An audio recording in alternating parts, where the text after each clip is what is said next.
শিক্ষার্থীরা, আমরা আমাদের আজকের ক্লাসে নির্মিত অংশ নিয়ে ইনশাআল্লাহ আমরা আলোচনা করব। ওকে, তো বলো এইচএসসি তে তোমাদের নির্মিতিতে কত নাম্বার? বলো, সাউন্ডটা এখন আসে?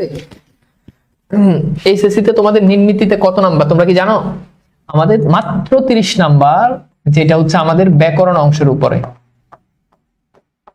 ব্যাকরণ অংশে আমাদের কত নাম্বার? মাত্র 30 নাম্বার, কিন্তু আমাদের 70 নাম্বার এই নির্মিতির উপরে। নির্মিতির উপরে আমাদের কত নাম্বার? 70 নাম্বার। বুঝতে পারতেছো, একটা বড় সংখ্যক নাম্বার আমাদের এই নির্মিতির উপরে। এখন চলো আমরা একটু দেখি যে আমাদের এইখানে আসলে নির্মিতি থেকে আমাদের কি কি পড়তে হবে, এই জিনিসটা সম্পর্কে আমরা একটু জানবো। এটা আমরা আজকে একেবারে আমাদের বাংলা ভাষা বই থেকে সরাসরি এগুলো দেখবো। আজকে অনেক ক্রিস্টাল ক্লিয়ার দেখা যাচ্ছে না? বলো তো। ওকে, স্টার্ট। চলো, তো দেখো, প্রথমত আমাদেরকে বুঝতে হবে আমাদের এখান থেকে এইখানে আমাদের দেখো কি কি আমাদেরকে পড়তে হবে। প্রথমত পারিভাষিক শব্দ আমাদেরকে পড়তে হবে। এখানে নাম্বার কত জানো? পারিভাষিক শব্দতে কত নাম্বার বলো? এখানে তোমাকে হয় পারিভাষিক শব্দ না হলো অনুবাদ, এই দুটো থেকে যে কোনো একটা তোমাকে আনসার করতে হবে। তোমরা জানো পারিভাষিক শব্দ তোমাদের নাম্বার কত? আচ্ছা, আমরা আগে একটু পারিভাষিক শব্দটা বুঝি। পারিভাষিক শব্দ হচ্ছে একটা ইংরেজি শব্দ দিবে, এটার বাংলা অর্থ তোমাকে লিখতে হবে। একটা ইংরেজি শব্দের একটা বাংলা অর্থ তোমাকে লিখতে হবে। আর অনুবাদের ব্যাপারটা কি? অনুবাদ হচ্ছে তোমাকে একটা ইংরেজি পুরো একটা লাইন দিবে, ইংরেজি একটা প্যাসেজ টাইপের দিবে, 4-5 লাইনের একটা ইংরেজি দিবে, ওইটাকে তুমি বাংলা করতে হবে। ওটাকে আমি প্রথমে তোমাদেরকে একটু ব্রিফ করতেছি যে প্রত্যেকটা জিনিস এটার দাম কি কি। গুড। এখানে কিন্তু মনে রাখবা, নির্মিতিতে একমাত্র রচনা ছাড়া সবকিছুতে নির্মিতিতে একমাত্র রচনা ছাড়া বাকি সবকিছুতে নাম্বার 10। সবকিছু তো 10 নাম্বার, মানে গোটা নাম্বার যেটা বলে আর কি, আমাপা নাম্বার, লিখলেই নাম্বার। তাহলে বুঝছো? বলো, পারিভাষিক শব্দ কি? একটা ইংরেজি শব্দের বাংলা। অনুবাদ কি? 4-5টা ইংরেজি লাইন দেওয়া থাকবে, ওটার বাংলা লিখতে হবে। এখন কোনটা আনসার করা বেস্ট? প্রশ্ন হয় না যে বেস্ট কোনটা? বেস্ট হচ্ছে অবশ্যই তোমাকে পারিভাষিক শব্দ লিখতে হবে, তোমার সময় কম লাগবে। তুমি ইংরেজিতে অত দক্ষ না হলেও তুমি ওই শব্দগুলো মুখস্থ করে গিয়ে বাংলায় বাংলা অর্থ লিখে দিতে পারবা। বুঝছো? এরপরে দেখো আমরা একটুখানি দেখি, দিনলিপি লিখতে হবে আমাদেরকে। এরপর হচ্ছে অভিজ্ঞতা বর্ণনা। দিনলিপি হচ্ছে কি? দিনলিপি হচ্ছে কোন একটা তোমাকে বলা হলো যে একদিনের, মানে কোন একটা বিষয় সম্পর্কে তোমাকে বলা হলো এই বিষয়টা সম্পর্কে লিখো, এইটাই। আর অভিজ্ঞতা বর্ণনা কি? অভিজ্ঞতা বর্ণনা হচ্ছে তোমাকে তোমার অভিজ্ঞতার আলোকে তোমাকে একটা জিনিস লিখতে হবে। সে আসতে পারে যে 3 দিনে সুন্দরবন ঘোরার অভিজ্ঞতা বর্ণনা। তাহলে 3 দিন তুমি সুন্দরবন ঘুরছো, ওই যে ঘোরার যে অভিজ্ঞতা, সেই অভিজ্ঞতা বর্ণনা তোমাকে লিখতে হবে। বুঝছো? তুমি যে বই মেলায় গেছো, সেই বই মেলায় ঘোরার অভিজ্ঞতাটা কি, এটা তোমাকে লিখতে হবে।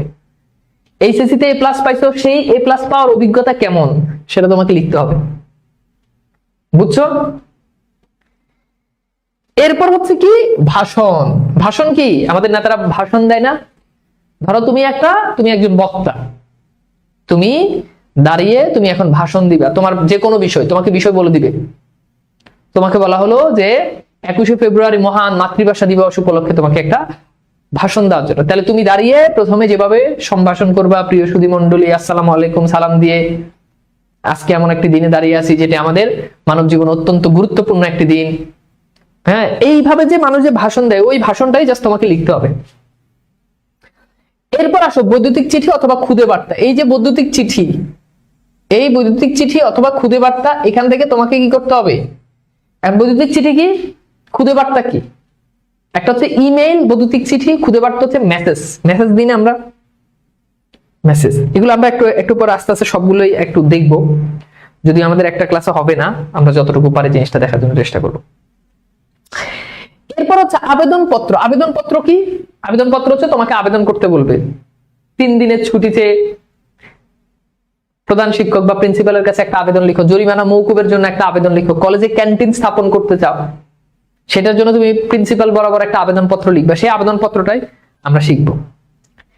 এরপর হচ্ছে পত্র লিখন। যদিও পত্রের এখন আসলে পত্রটা ওভাবে লেখা হয় না মানুষজন। আগে যখন ফোন ছিল না তখন পত্র লিখতো, প্রেমিক প্রেমিকাকে পত্র লিখতো, মনের ভাব লিখে প্রেমিকারে পাঠিয়ে দিত, প্রেমিকের কাছে সেই পত্র যাইতো 2-2.5 মাস পরে। তো তোমাকে পত্র লিখতে বলতে পারে, পত্র লিখো। কিরকম? যে বাবা মায়ের সুস্থতা জানতে চেয়ে বা অবস্থা জানতে চেয়ে একটা পত্র। তাহলে তোমার বাবা মা গ্রামের বাড়িতে কি অবস্থা সেটার জন্য তোমাকে একটা পত্র লিখতে হবে, বুঝছো? তারপর হচ্ছে কি, ছোট ভাইয়ের সামনে এসএসসি পরীক্ষা, ভালো করে পড়ার জন্য একটা পত্র লেখার জন্য বলা হলো, এই টাইপের। আবার প্রেমিক প্রেমিকার পত্র আমাদের এসএসসি পরীক্ষা আসবে না। এরপর হচ্ছে প্রতিবেদন। প্রতিবেদন অনেকটা আবেদন পত্রের মতো, তবে প্রতিবেদনটা আর একটু বড়। এখানে অনেক ডিটেলস বিষয়াদি থাকে। যেমন তোমাকে বলা হলো যে দ্রব্যমূল্যের ঊর্ধ্বগতি নিয়ে প্রতিবেদন লিখো, তখন তোমাকে দ্রব্যমূল্যের যে ঊর্ধ্বগতি এটা নিয়ে তোমাকে একটা প্রতিবেদন লিখতে হবে। দ্রব্যমূল্যের ঊর্ধ্বগতি নিয়ে একটা প্রতিবেদন তোমাকে লিখতে হবে, ঠিক আছে? আপনি কি কখনো পত্র লিখেছেন? না, ওই সৌভাগ্য হয়নি, বুঝছো? সৌভাগ্য হয়নি।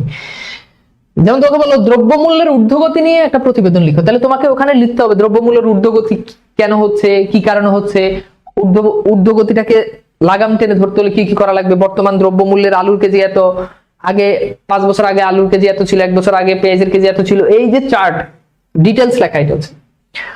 এরপর আছে ভাব সম্প্রসারণ। বন্যরা বনে সুন্দর, শিশুরা মাতৃ করে। এই যে এই লাইনটা তোমাকে ডিটেলস লিখতে হবে। এই লাইনটার মানে কি বুঝছো? সুশিক্ষা জাতির মেরুদণ্ড, এই লাইনের মানে কি লিখতে হবে। একটা লাইন দিবে, ওই লাইনের ব্যাখ্যা কি, কেন শিক্ষা জাতির মেরুদণ্ড, কেন সুশিক্ষা জাতির মেরুদণ্ড, এই বিষয়ে তোমাকে লিখতে হবে। সারাংশ, সারমর্ম, এগুলা একটু পরে আমি দেখাবো। খুদে গল্প, যে কোনো বিষয় ছোট্ট একটা গল্প। এরপর হচ্ছে সংলাপ। সংলাপ তো সবাই পারো। ধরো 2 বন্ধু, তোমাকে বলা হলো রহিম এবং করিমের মধ্যে মাদকাসক্তা বা মাদক দ্রব্য নিয়ে একটা লিখো, মাদক দ্রব্যের নেতিবাচক রূপ নিয়ে লিখো। তাহলে রহিম বলল কেমন আছো করিম, করিম বলল ভালো আছি, তুমি কেমন আছো? তোমার কাছে আজকে একটি বিষয় জানতে চাই। তারপর রহিম বলল হ্যাঁ, কি জানতে চাও? বর্তমান মাদকাসক্তি আমাদের সমাজে প্রচুর পরিমাণে ছড়িয়ে গেছে, তুমি কি বিষয়টি লক্ষ্য করেছো? এরপর আবার বলবে হ্যাঁ, আমি বিষয়টি লক্ষ্য করেছি, এটি আমাদের সমাজের জন্য অত্যন্ত নেতিবাচক প্রভাব পড়েছে। তারপর আরেকজন বলবে হ্যাঁ, এটি ব্যাপক নেতিবাচক প্রভাব পড়েছে, এই বিষয়ে আমাদের সরকার এবং প্রত্যেকটা মানুষের সচেতন হওয়া উচিত। তারপর আরেকজন বলবে হ্যাঁ, সচেতন হওয়া উচিত এবং এর জন্য আমাদেরকে কি করতে হবে? প্রচুর মাদকাসক্তি বর্জন করতে হবে, বুঝছো? এইভাবে যে লিখে ওইটা হচ্ছে কি সংলাপ, এটা পারবা, খুবই সহজ। এরপরে আসো, আমাদের এখানে মোটামুটি প্রবন্ধ রচনা দেওয়া আছে। বলো প্রবন্ধ রচনাতে তোমাদের নাম্বার কত? আমাদের বাংলা ভাষা বইতে কয়টা প্রবন্ধ রচনা দেওয়া আছে দেখছো? মাত্র 42টা। 42টা পড়লেই হবে। প্রবন্ধ রচনাতে নাম্বার কত বলতে পারবা?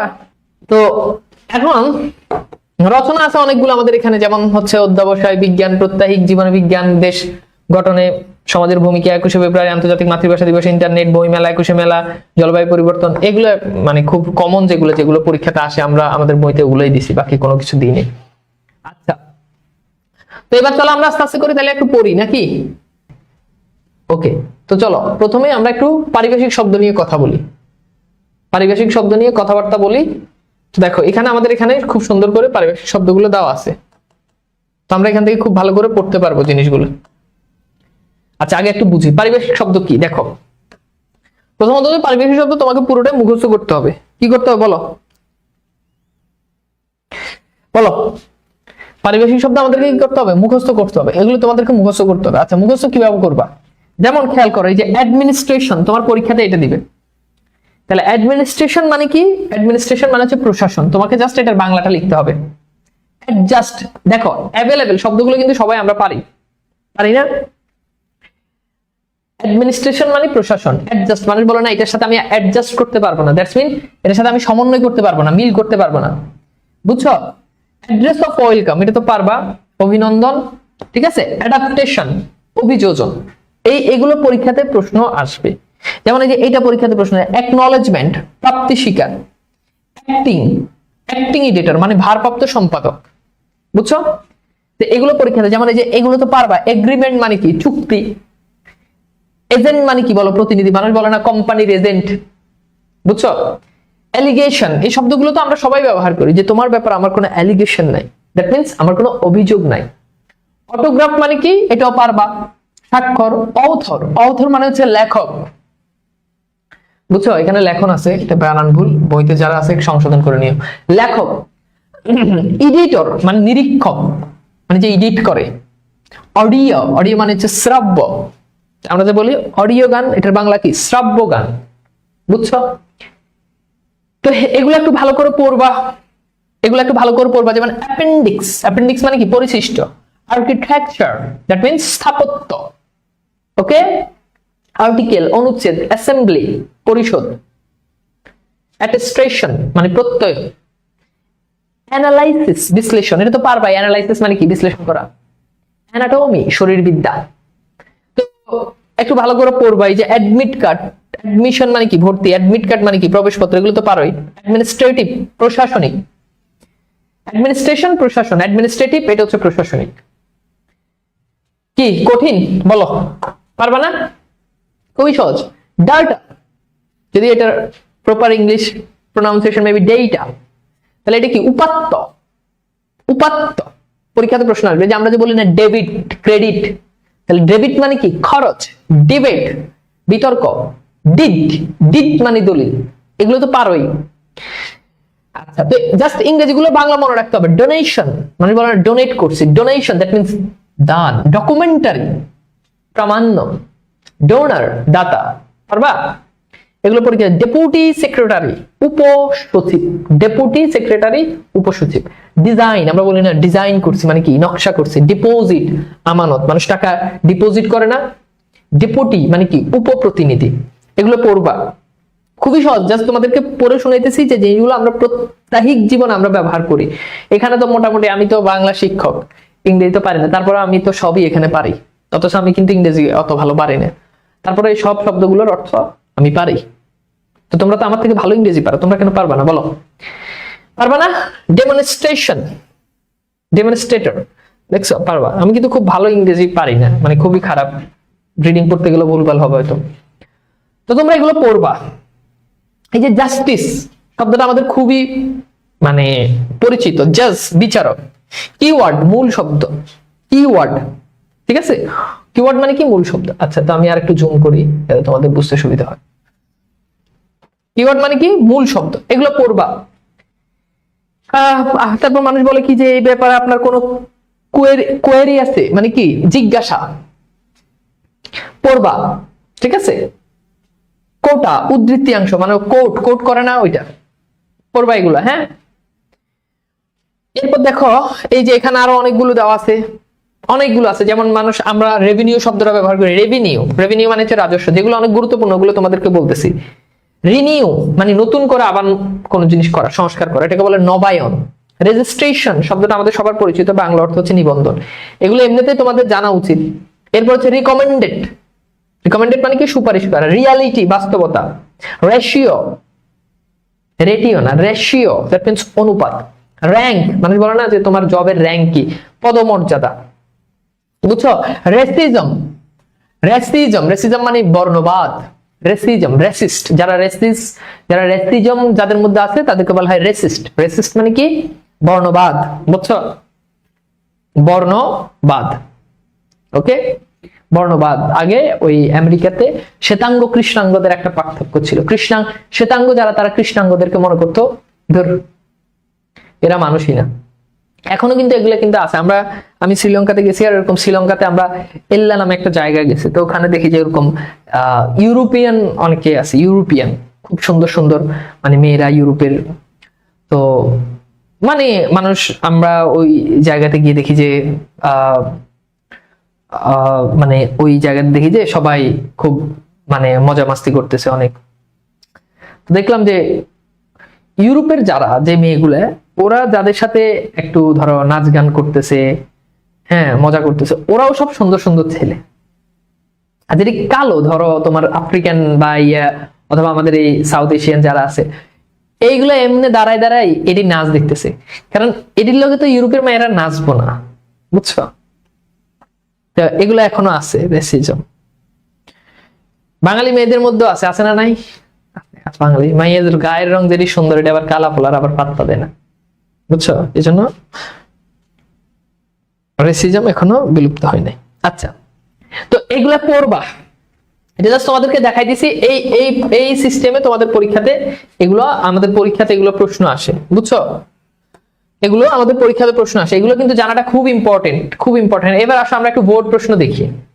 ওকে, চলো আমরা একটু বোর্ড প্রশ্নের দিকে আমরা মনে হয় তাকাইতে পারি। তো আমরা একটুখানি বোর্ড প্রশ্ন দেখি। আমাদের বোর্ড প্রশ্নে কি বলছে দেখো। তো এইটা হচ্ছে আমাদের বোর্ডের কোশ্চেন, এন্ড আমরা এই কোশ্চেনটার দিকে একটু তাকাই। এই কোশ্চেনটার দিকে একটু তাকাবো। তো এখানে দেখতেছো যে এখানে আমাদের পরীক্ষাতে এই প্রশ্নটা আসছে, এটা হচ্ছে ঢাকা বোর্ড 2024। তো দেখো আমাদেরকে এরকম ইংরেজি শব্দ দিয়ে দিবে, বুঝছো? আচ্ছা, বলছে ভাই আপনার সাথে না, আমি তো কালাই, হয় নাকি? আচ্ছা চলো চলো, আমার সাথে কি সবসময় আমার কি কেন টানো, এটা কেমন কথা বলো, আমি কি ওরকম ছেলে নাকি? আচ্ছা এবার আসো, আমি কি রং দিয়ে কোনো মেয়েকে জাজ করি বলো? না, একটা মেয়ের তার সে রং সুন্দর হইতে পারে, কালো হইতে পারে, এটা আমার কাছে ম্যাটার না।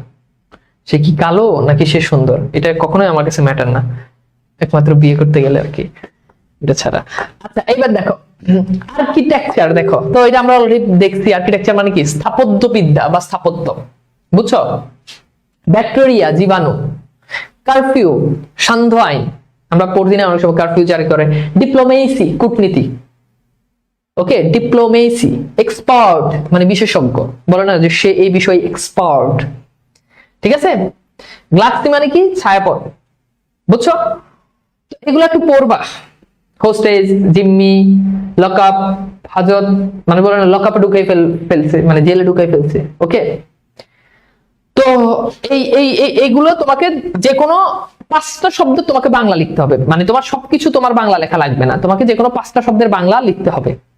যেমন এই যে দেখো আমাদের এই যে ময়মনসিংহ বোর্ড 2024 আসছে, খুবই যেমন এই বানানগুলো তো তোমরা সবই পারবা, এই যে জাস্টিস এটা সবই পারবা, ঠিক আছে? ইডিয়ম, তোমরা ভার্সিটি অ্যাডমিশনে আছে ইডিয়ম এন্ড প্রেসেস, এটা যদি এখন না, ইডিয়ম মানে যে বাংলাতে আমরা যেটাকে বলি বাগধারা, এইটা তো এমনিই পারবা। দেখো এই যে ডিড অফ গিফট, তার মানে দানপত্র, কাউকে কোনো জিনিস গিফট করা, তো এটা বুঝতে পারতেছো।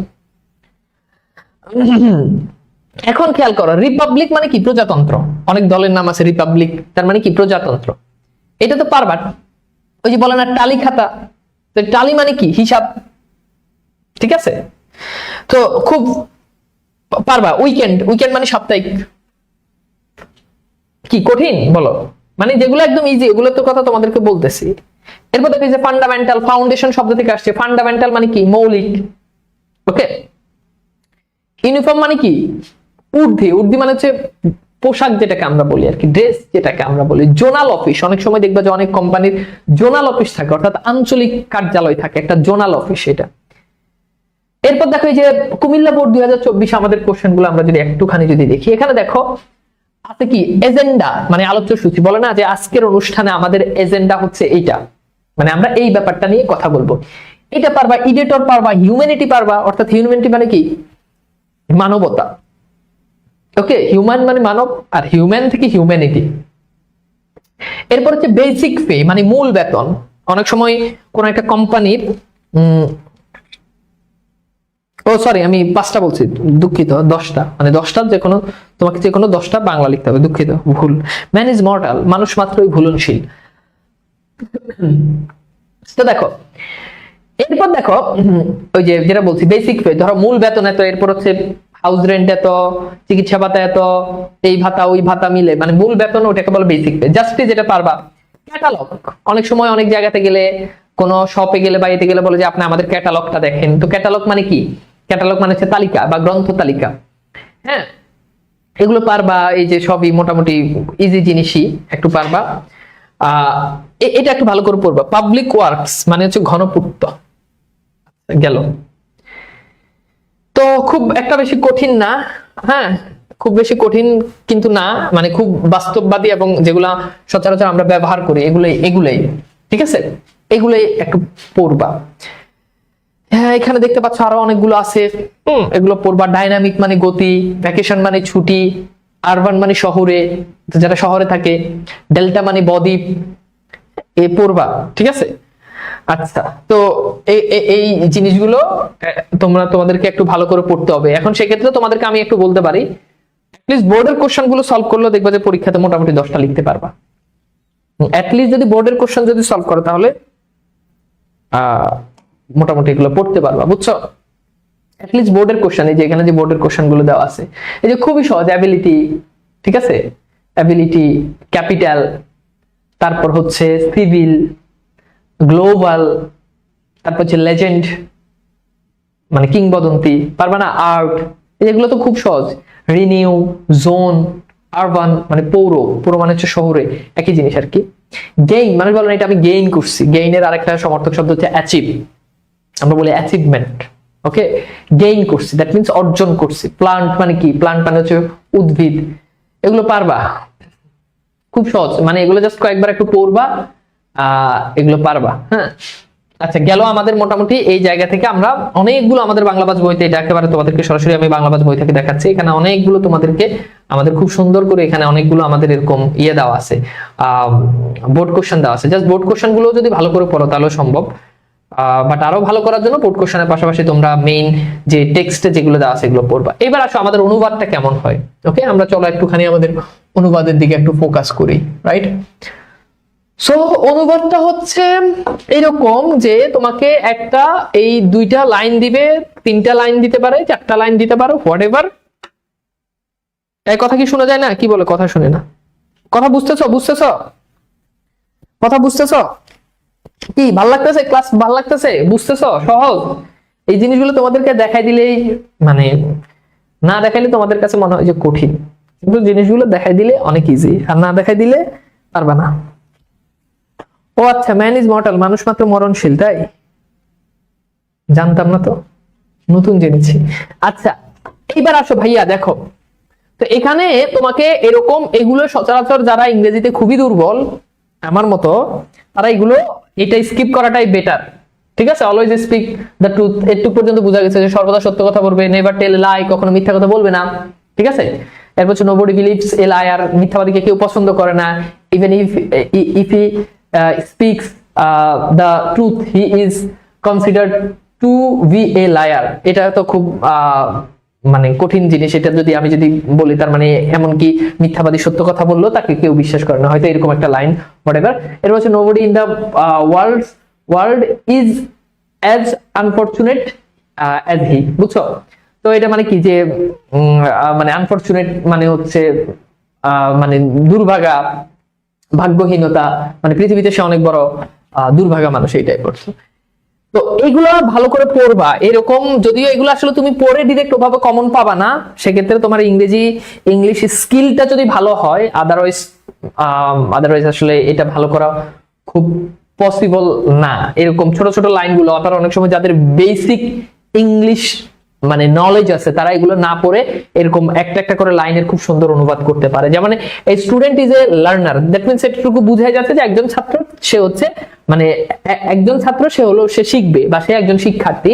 He must mind his studies first, তার মানে সে সবসময় পড়াশোনাটা তার ফার্স্ট প্রায়োরিটি থাকবে, এটা বোঝাচ্ছে আর কি।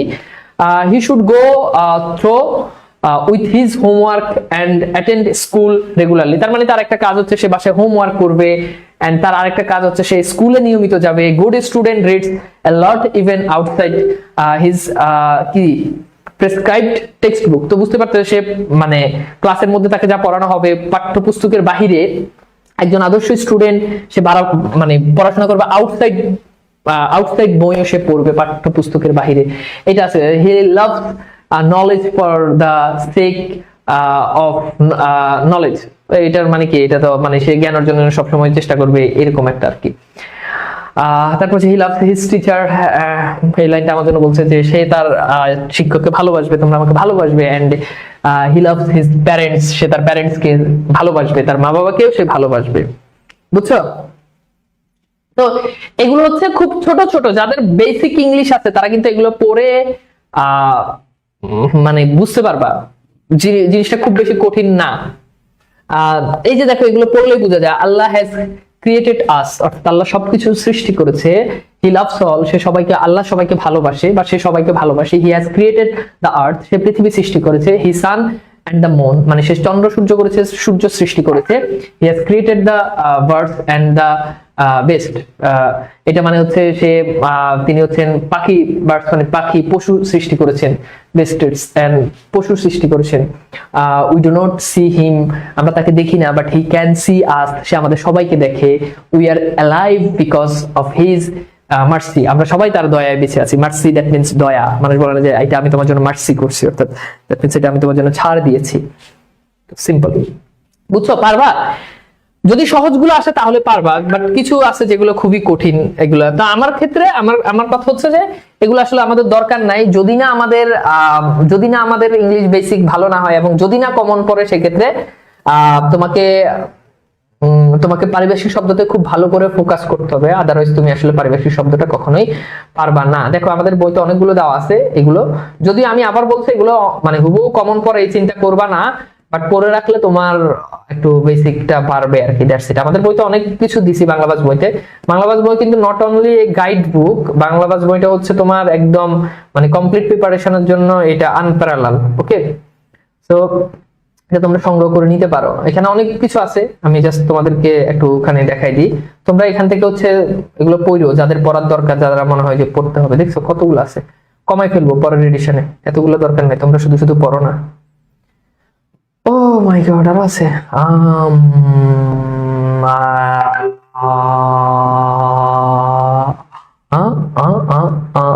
এত চিকনা একটা বইয়ের ভিতরে এত কিছু কেমনে রে? এটাই হচ্ছে আমার কারিশমা। 170টা আছে, বুঝছো? আচ্ছা ঠিক আছে, অনুবাদিত সহজ লাগে, অনুবাদ সহজ লাগলে অনুবাদ দিবা। চলো আমরা একটুখানি পড়ি, দিনলিপি পড়ি। হ্যাঁ, তো চলো পড়ি, বুঝি।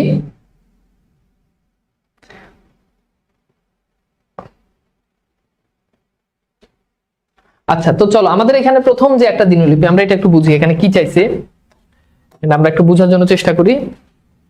খেয়াল করো।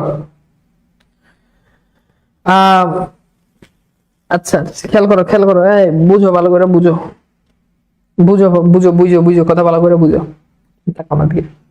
ফার্স্ট অফ অল আমরা যদি দেখি যে আমাদের প্রশ্ন নাম্বার 1 আমাদেরকে বলছে একটি নৌকা ভ্রমণের বর্ণনা দিয়ে দিনলিপি লিখো। তার মানে তুমি একবার নৌকা ভ্রমণ করছো, তোমাকে সেটা দিনলিপি লিখতে বলা হচ্ছে। Very good. প্রথমে তুমি এখানে ডেটটা দিয়ে দিবা, বারটা দিয়ে দিবা, এরপর হচ্ছে সময় শেষ, যে কোনো একটা টাইম, যে কোনো একটা বার ওইটা দিয়ে দিবে। তারপর তুমি তোমার একদম একটা নৌকা ভ্রমণের অভিজ্ঞতা কেমন হতে পারে, যে জীবনে প্রত্যেক ব্যস্ততায় শরীর ও মনে খুব ক্লান্তি আসে, কেমন যে একঘেয়ে হয়ে উঠেছিল, তাই 2 দিন কলেজ বন্ধ পেয়ে কয়েকজন বন্ধু মিলে চলে গেলাম অমুক জায়গায় নৌকায় করে ঘুরতে।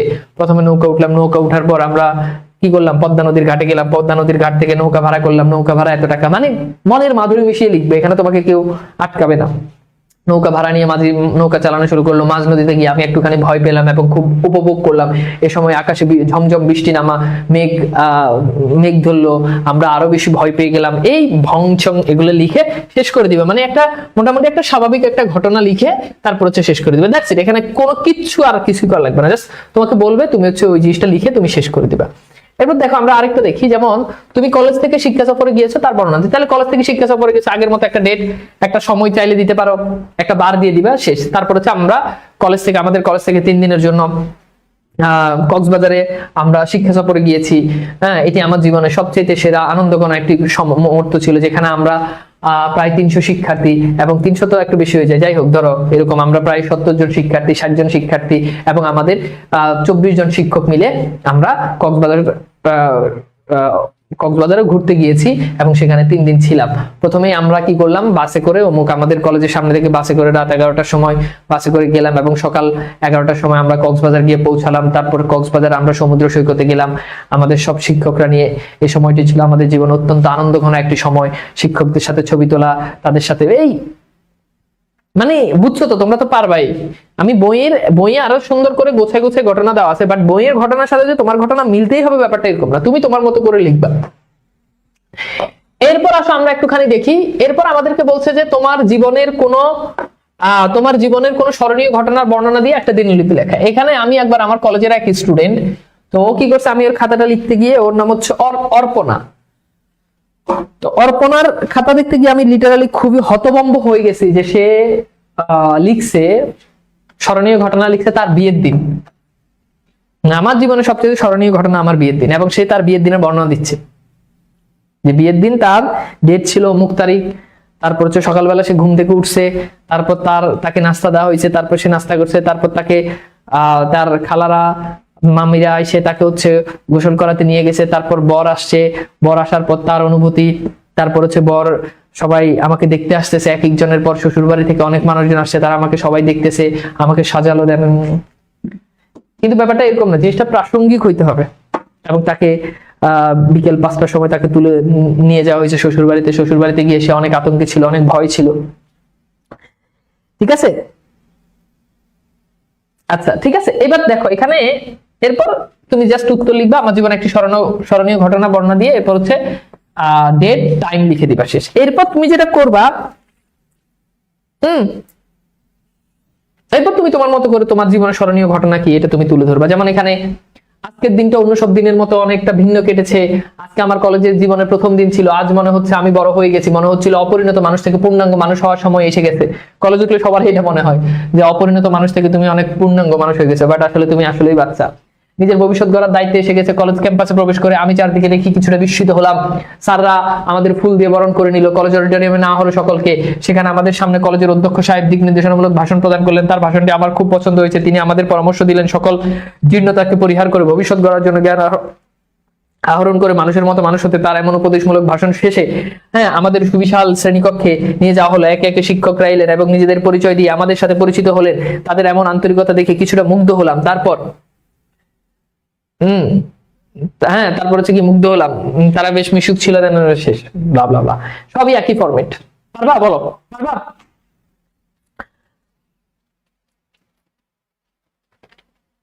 একটি নৌকা ভ্রমণে, সব এই ফরম্যাটে লিখে দিবে, সব এই ফরম্যাট। আমি তোমাদেরকে একটুখানি বলি, অনেক বইতে অনেক রকম ফরম্যাটে দেওয়া থাকে, বাট তুমি এই ফরম্যাটে দিয়ে দিবা, তোমার আর কিছু করা লাগবে না, তুমি এই ফরম্যাটে দিয়ে দিবা, দ্যাটস ইট, শেষ।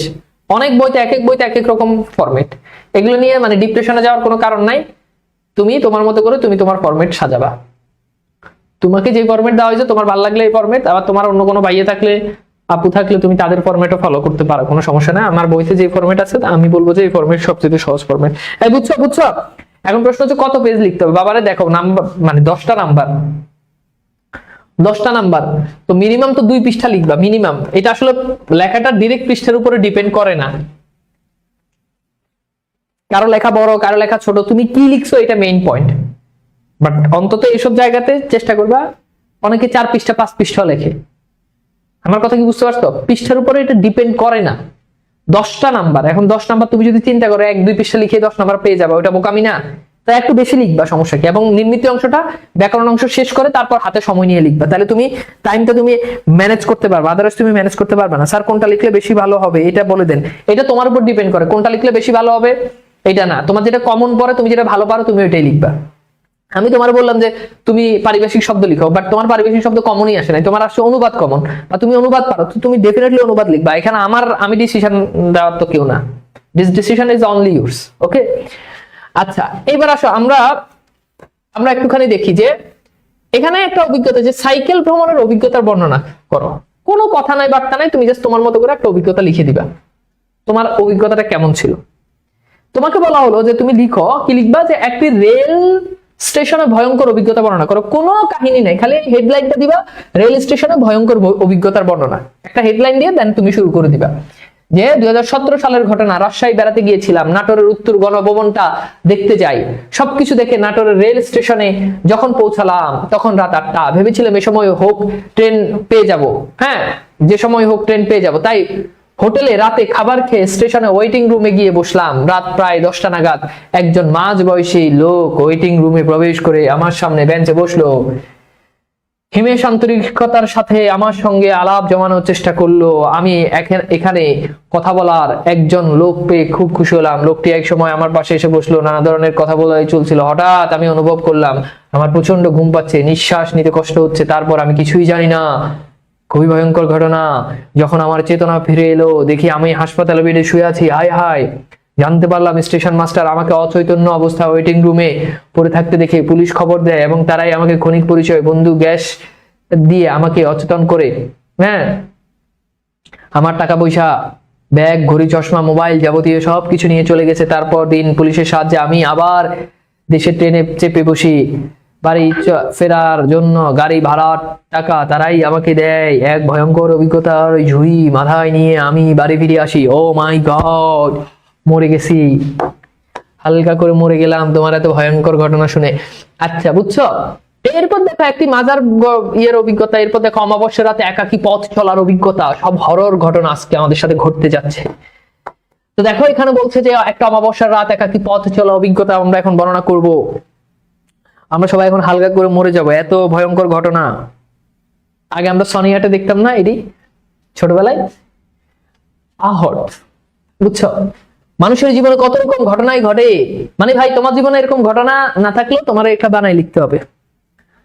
এরপর দেখো কোন কোন ঘটনার অভিজ্ঞতা প্রায় সারা জীবনে তাকে নাড়া দেয় এবং শিক্ষা দেয়। আমি যখন ইন্টারমিডিয়েটে পড়ি, মফস্বলে একটি কলেজে বাড়ি থেকে যাতায়াত করি। বাবা চাকরির সুবাদে বাইরে থাকেন এবং ব্যাংকের মাধ্যমে টাকা পাঠান। আমাদের বাড়ি থেকে উপজেলা সদর প্রায় 16 কিলোমিটার। আগস্ট মাসের মাঝামাঝি সময়ে আমি টাকা তোলার জন্য উপজেলা সদরে যাই। ইচ্ছা আছে আসার পথে কিছু কেনাকাটাও করব। টাকা তুলে কেনাকাটা শেষ করে প্রায় সন্ধ্যায়, দুপুর থেকে বেশি ভারী বর্ষণ হয়ে গেছে। পথঘাট কাদা, হাওয়াতে কোনো রিক্সা ভ্যান আসতে পারছে না। আমি দেরি না করে সাহস করে হাঁটা শুরু করলাম। রাত যখন 11টা, তখন অর্ধেক পথ আমার সামনে পড়ে আছে।